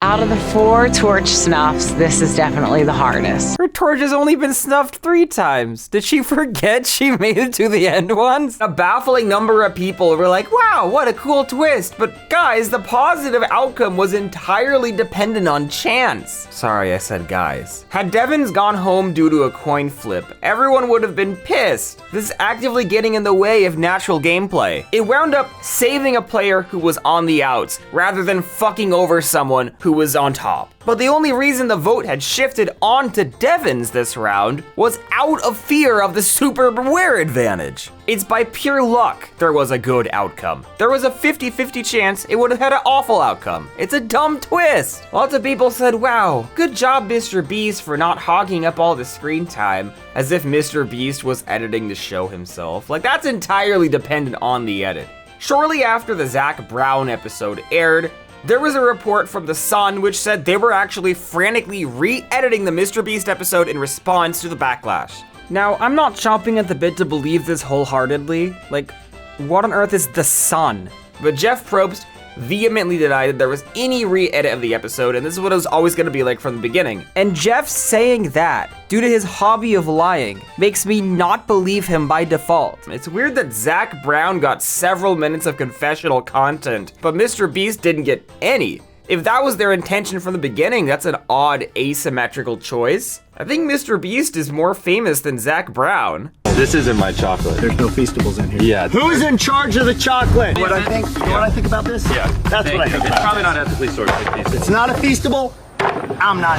My name is Jeff Probst. I know it's Shortly before the finale, there's another split tribal. Legends of the game, Ozzy and Suri are separated. Suri knows Ozzy's in danger, but he doesn't know himself. Suri desperately needs to warn Ozzy to play as Billie Eilish Boomerang Idol, but has no way to talk to him. Guess who goes home? And Suri, missing the one person who really wanted to take her to the end, is clipped next because of this. Devins also leaves this round, and with that, only the 5 shortest blades of grass are left in the game. Sorry. The 4 shortest blades of grass and Rizzo, the GOAT. The man, the myth, the legend, R-I-C-G-O-D is God, baby, might be screwed here. I can deal with player-caused heartbreak. Like early in the season, Christian betrays and votes out his David vs. Goliath castmates, Mike White and Angelina. Christian, what the fuck? I liked them! But player-on-player violence is the name of the game, and your faves turning on each other is what you're signing up for in a returning player season. Even Ozzy failing to play his idol, it was so sad, but ultimately on him. However, it took so much producer interference to get there. It took so many players getting swap screwed through random chance and eliminated due to wildly overpowered arbitrary disadvantages. It's now a week before the finale. In an article, Jeff mentions that this will be the final live reunion, explaining that the after show is better. I'm sure that has nothing to do with it being less labor intensive and far cheaper to produce. Because as much fun as it is to be back in Los Angeles and the lights and the big crowd and your family and all that hoopla, what it misses is the immediacy. He says it's more authentic and superior, despite fans literally voting en masse in favor of a live reunion. Conspicuously, the only vote we never learn the percentage of, besides tribe colors. Jeff also says they'll be doing the live reunion differently this year than they've ever done it before. Rather than speaking to everyone one by one up on stage after the reading of the votes, they'll reformat everything and speak to everyone in groups individually in between segments of the show, like the pre-emergers will get their spotlight in the middle of the episode. Isn't that what we all voted for? A live reunion formatted differently than anything they've done in the past that we couldn't have possibly known they would do? Also in this article, Jeff Probst said they'd love to involve more celebrities in the show. It's like Jeff is carbon frozen in the 1990s and he thinks us commoners will worship celebrities and froth at the mouth for them. I also want to welcome all of our new fans who discovered Survivor this season. I know for a lot of you it's because you heard that Billie Eilish or Zach Brown or Jimmy Fallon or Mr. Beast was going to be a part of the fun this season and it piqued your interest. So I want to thank those 4 celebrity superfans. Jeff went out of his way to only call Mike White by his full name every single time, as if to say, that's right, it's the celebrity. He doesn't do that for any other player in the history of the show. Mike White.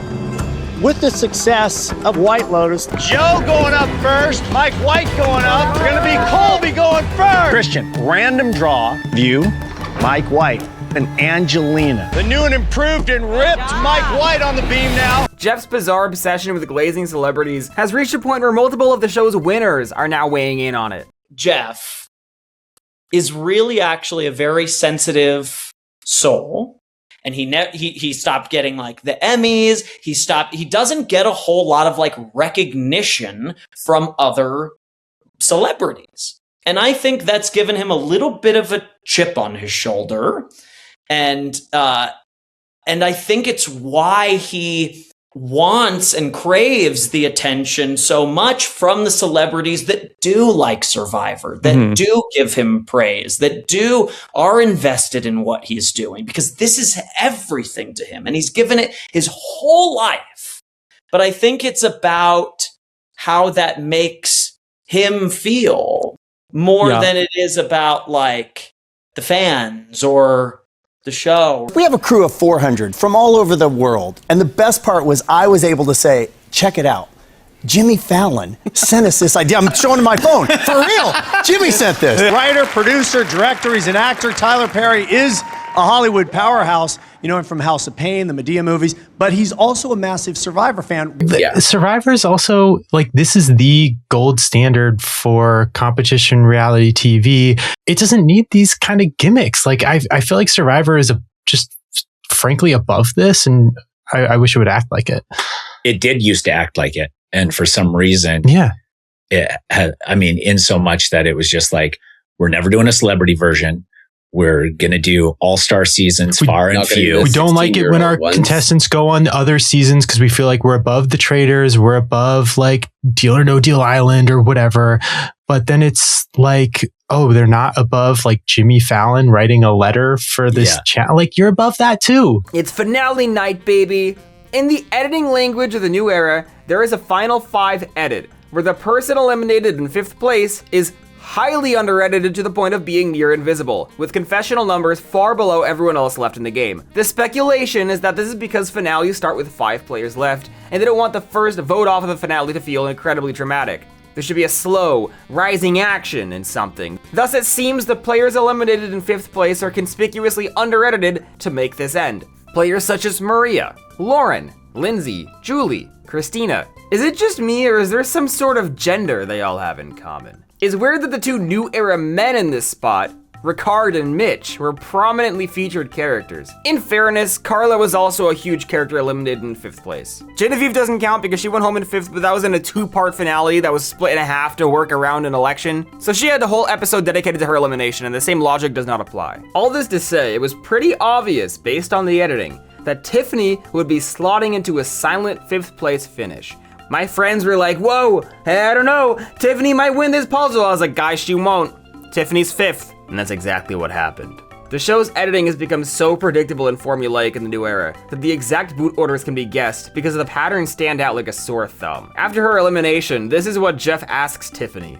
Was there ever a moment of imposter syndrome that danced through your head about do I belong? Throughout the whole season, Christian, Devins, and Emily Flippin were a tight-knit alliance of 3. During the finale, Jeff only walks out Christian and Devins to talk to them for reasons unknown. Well, this season introduced us to a new kind of duo, a modern-day bromance. Today's Laurel and Hardy. Emily Flippin, who went very deep in the game, doesn't even get spoken to or addressed during the entire finale. Honestly, if Emily wanted to be featured in the finale, she shouldn't have been a woman. That's on her. But at least Jeff made time to FaceTime Mike White from the set of White Lotus and talk about White Lotus for 4 minutes. The season finale came down to a dramatic Final 4 fire-making showdown between Rizzo and Jonathan. Except that during the live finale, Jeff Probst brought Rizzo out to introduce him to the jury before the fire-making showdown occurred in what is hands down the biggest fuck-up in the entire history of Survivor. What just happened? They didn't show the fire. Fire hasn't happened yet. Huh? Keep going, Jeff. Keep going, Jeff. I'm not even sure what's happening. It was an absolutely insane blunder as Jeff spoiled the climactic final elimination of the season during a live broadcast. And here's the thing. They decided to massively complicate the format with all of the endless check-ins with the cast and the pre-merge in between segments of the show. There were so many cues that the sequence got messed up. And isn't this perfectly emblematic of the new era? Jeff Probst insisted on changing an established format for no reason, and in the process made it so complicated that it inevitably backfired in a spectacular manner. All of this happened because Jeff refused to have an actual live reunion where he talked to the cast after the votes are read. You know, like we all voted for! Remember how this season was super top heavy with a ton of duds? Well, guess what? Back before the season started, my friends and I were in a Survivor Fantasy League, and we all had to draft 2 players to hang our hats on to perform well and go deep. I knew in a cast with this many underwhelming picks, most of them were gonna get to the end. I imagined the worst possible scenario, and I assumed that's what would happen. Thus, I drafted Joe and Jonathan, both of whom made it to the final tribal council. I won the Fantasy League. But at what cost? Why was Jonathan's brother dressed as Mario? Yahoo! In the end, Aubrey won the season. Aubrey, who the edit hadn't showcased basically at all. Remember when Aubrey took out her arch rival Genevieve and it didn't even show her talking about it afterward? She wasn't even an important enough character for the narrative to frame this as her grand victory over her rival? Yeah, that post from Survivor Fact Checker proved to be concerningly prophetic. This season was edited to showcase why Joe and Jonathan lost, not why Aubrey won. Every comment section right now is full of people saying Jonathan should have won because the show didn't bother to tell Aubrey's story. They just showed her looking miserable and sitting around, without giving us any insight, really, as to why she was so upset the whole first half of the game. And I'm happy enough for her. I like her, but I don't understand what game she even played. There were so many instances earlier this season regarding Aubrey which made the edit and went nowhere. Aubrey makes an alliance with Coach. Never mentioned again. Aubrey makes an alliance with Tiffany. Dropped from the narrative for 10 episodes until the finale, when they're arguing after an apparently off-screen falling out. Aubrey's Survivor story was that of diminishing returns. She got cut brutally early in Edge of Extinction. And Survivor fans were questioning, wow, was she overrated all along? That's her story. Edit that. That's her redemption arc. Aubrey spoke about that extensively in all of her pre-game press. I refuse to believe that she just never once mentioned that on the island. Obviously she did, but the editors felt no desire to show it, to tell the most obvious story possible. This season's editing was also so focused on the past that it paid no mind at all to the future. These returning players' seasons are what crystallized legends of Survivor. Boston Robin, Parvati, and Sandra were not considered significant players until their second appearances. Survivor 50 was the show's chance to build up all of the new era players we spent the last 5 years watching, and let them truly come into their own as dominant faces of the game.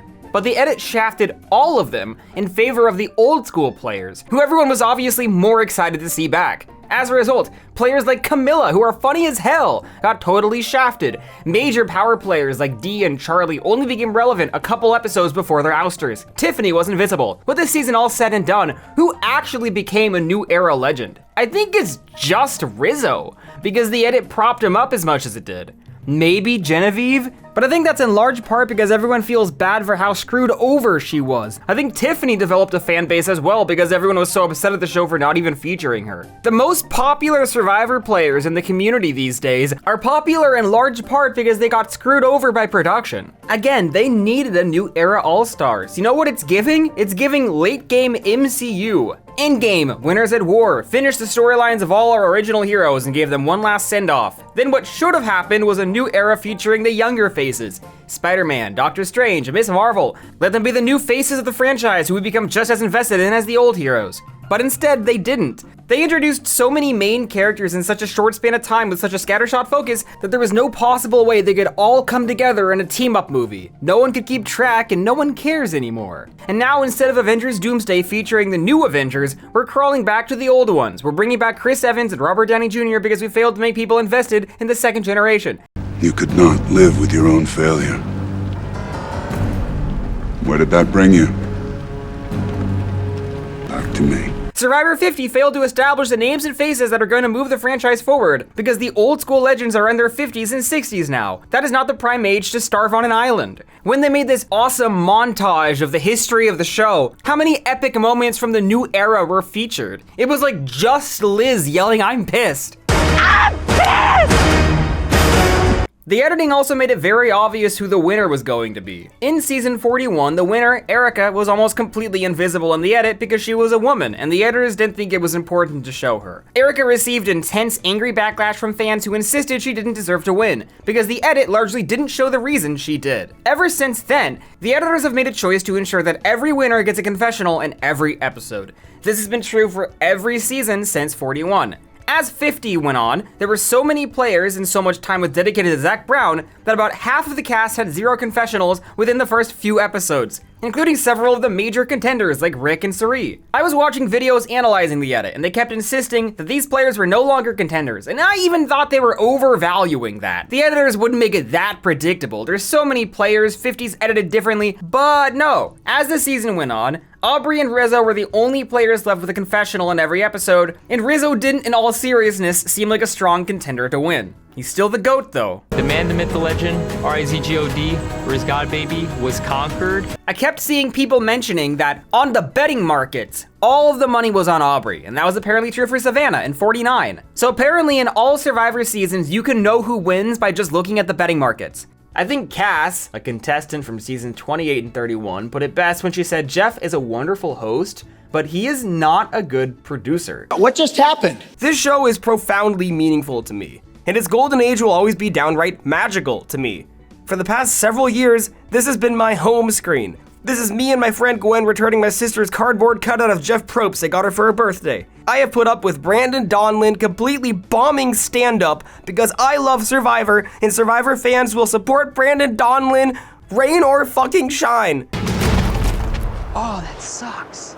This show used to be cracked and goated, but now it's washed. And you can track that downward trajectory to when Jeff Probst became the executive producer. Jeff seems to lack even a fundamental understanding of what a story is. He thinks flooding the game with advantages is a story. Put the pen down, bro. Use an eraser. That Edge of Extinction twist allows players outside the game to send disadvantages into the game. Oh, we're gonna extort Tony for 6 fire tokens. Imagine if Return to the Jedi ended with Luke and Vader in the throne room with the Emperor, but then Yoda from beyond the grave sends a Billie Eilish boomerang force disadvantage at Palpatine and just kills him there, and then Luke and Vader don't have to do anything. No one would come away from that saying, "Wow, what good storytelling." It's so obvious as the dust has settled that all of Jeff's socially conscious dialogue was completely performative because he has lost interest in all of it. I too want to be of the moment. The show has been locked in Fiji for over 10 years, but I literally feel like if Saudi Arabia paid Jeff enough money, he would move the show to film there without question. Many moons ago, famous actor Vincent Martella tweeted, "Want to know something embarrassing? People still watch Survivor." And I thought unto myself, what a wicked and a rotten thing for a man to say. But now I'm like, man, it is embarrassing. This shit is ass. Vincent was right. I realize that I may not even be the right Survivor viewer anymore. You know, what I always liked about Survivor initially was like how what it reveals about people and reveals about, you know, it's like, and the game, you know, the show's gotten much more about the gaming and like that, like to me, like people really love that. But like for me, that feels, you know, it feels like it's like, it's not what I go to Survivor for. I go to see like people in like these situations that you could never expect, and that just show what they're like under pressure or like in this weird, you know, conflation with other people. For years, my sister's dream was to play Survivor. She'd apply every single year. She'd gotten very far in the casting process before, to the 3rd interview for the original pre-COVID Survivor 41. But now she's legitimately stopped caring because the show is barely recognizable compared to what she used to love. Also, I'm not sure where else to mention this, but when Kayla was a child, she had an active email correspondence with Mike Scoopin, a Survivor contestant who many years later was arrested for possession of child pornography. Do you remember when you used to talk to Scoopin from Survivor? Yes. Questionable decision, but I didn't know. How was I to know? I was probably 8 or 9. prime predatory age, honestly.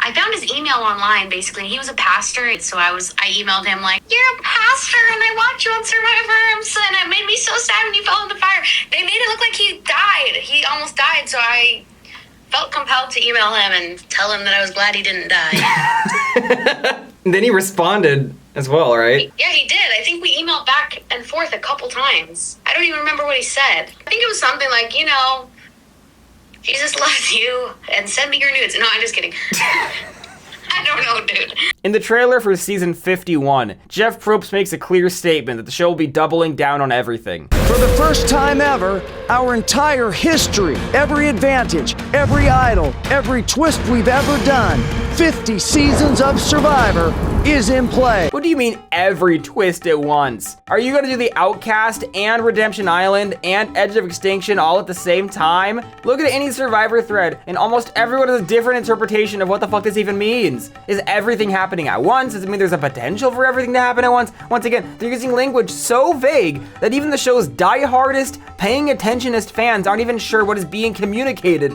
other than twists and bullshit will only be amplifying. We thought Genevieve was unlucky? Oh, just wait for season 51. I get genuinely depressed when I think about the degree to which the show has fallen apart. I feel like I met the love of my life long ago, and then they died of lung cancer, and I've been laying with them hugging their corpse, unwilling to let go for 10 years in the delusional hope that maybe they'll come back to life. I'm just so frustrated. But I'm not gonna stop watching Survivor. My whole friend group watches it. I'm an American. Recognizing that everything is terrible and then doing nothing to stop it out of complacency is the backbone of our entire modern national identity. I guarantee you that if the founding fathers watched Survivor 50, they would be drawing their muskets and throwing tea into the harbor. But not us, because we have TikTok. We're on the air because people have been so loyal. And even if they don't like an idea we do, they don't leave. They stay with us. So that gives us the permission to try things. Watching Survivor is like being addicted to ketamine. I can't stop watching it. It's like, what if the show finally starts being really, really good in season 51 and I miss it? Rizzo, I love you! R-I-Z-G-O-D, Riz God, baby! Unless you do something really awful and get canceled, in which case I denounce you entirely. Man, the myth, the legend, R-I-Z-G-O-D, Riz God, baby. Also subscribe. I never ask people to do that because I just legitimately always forget.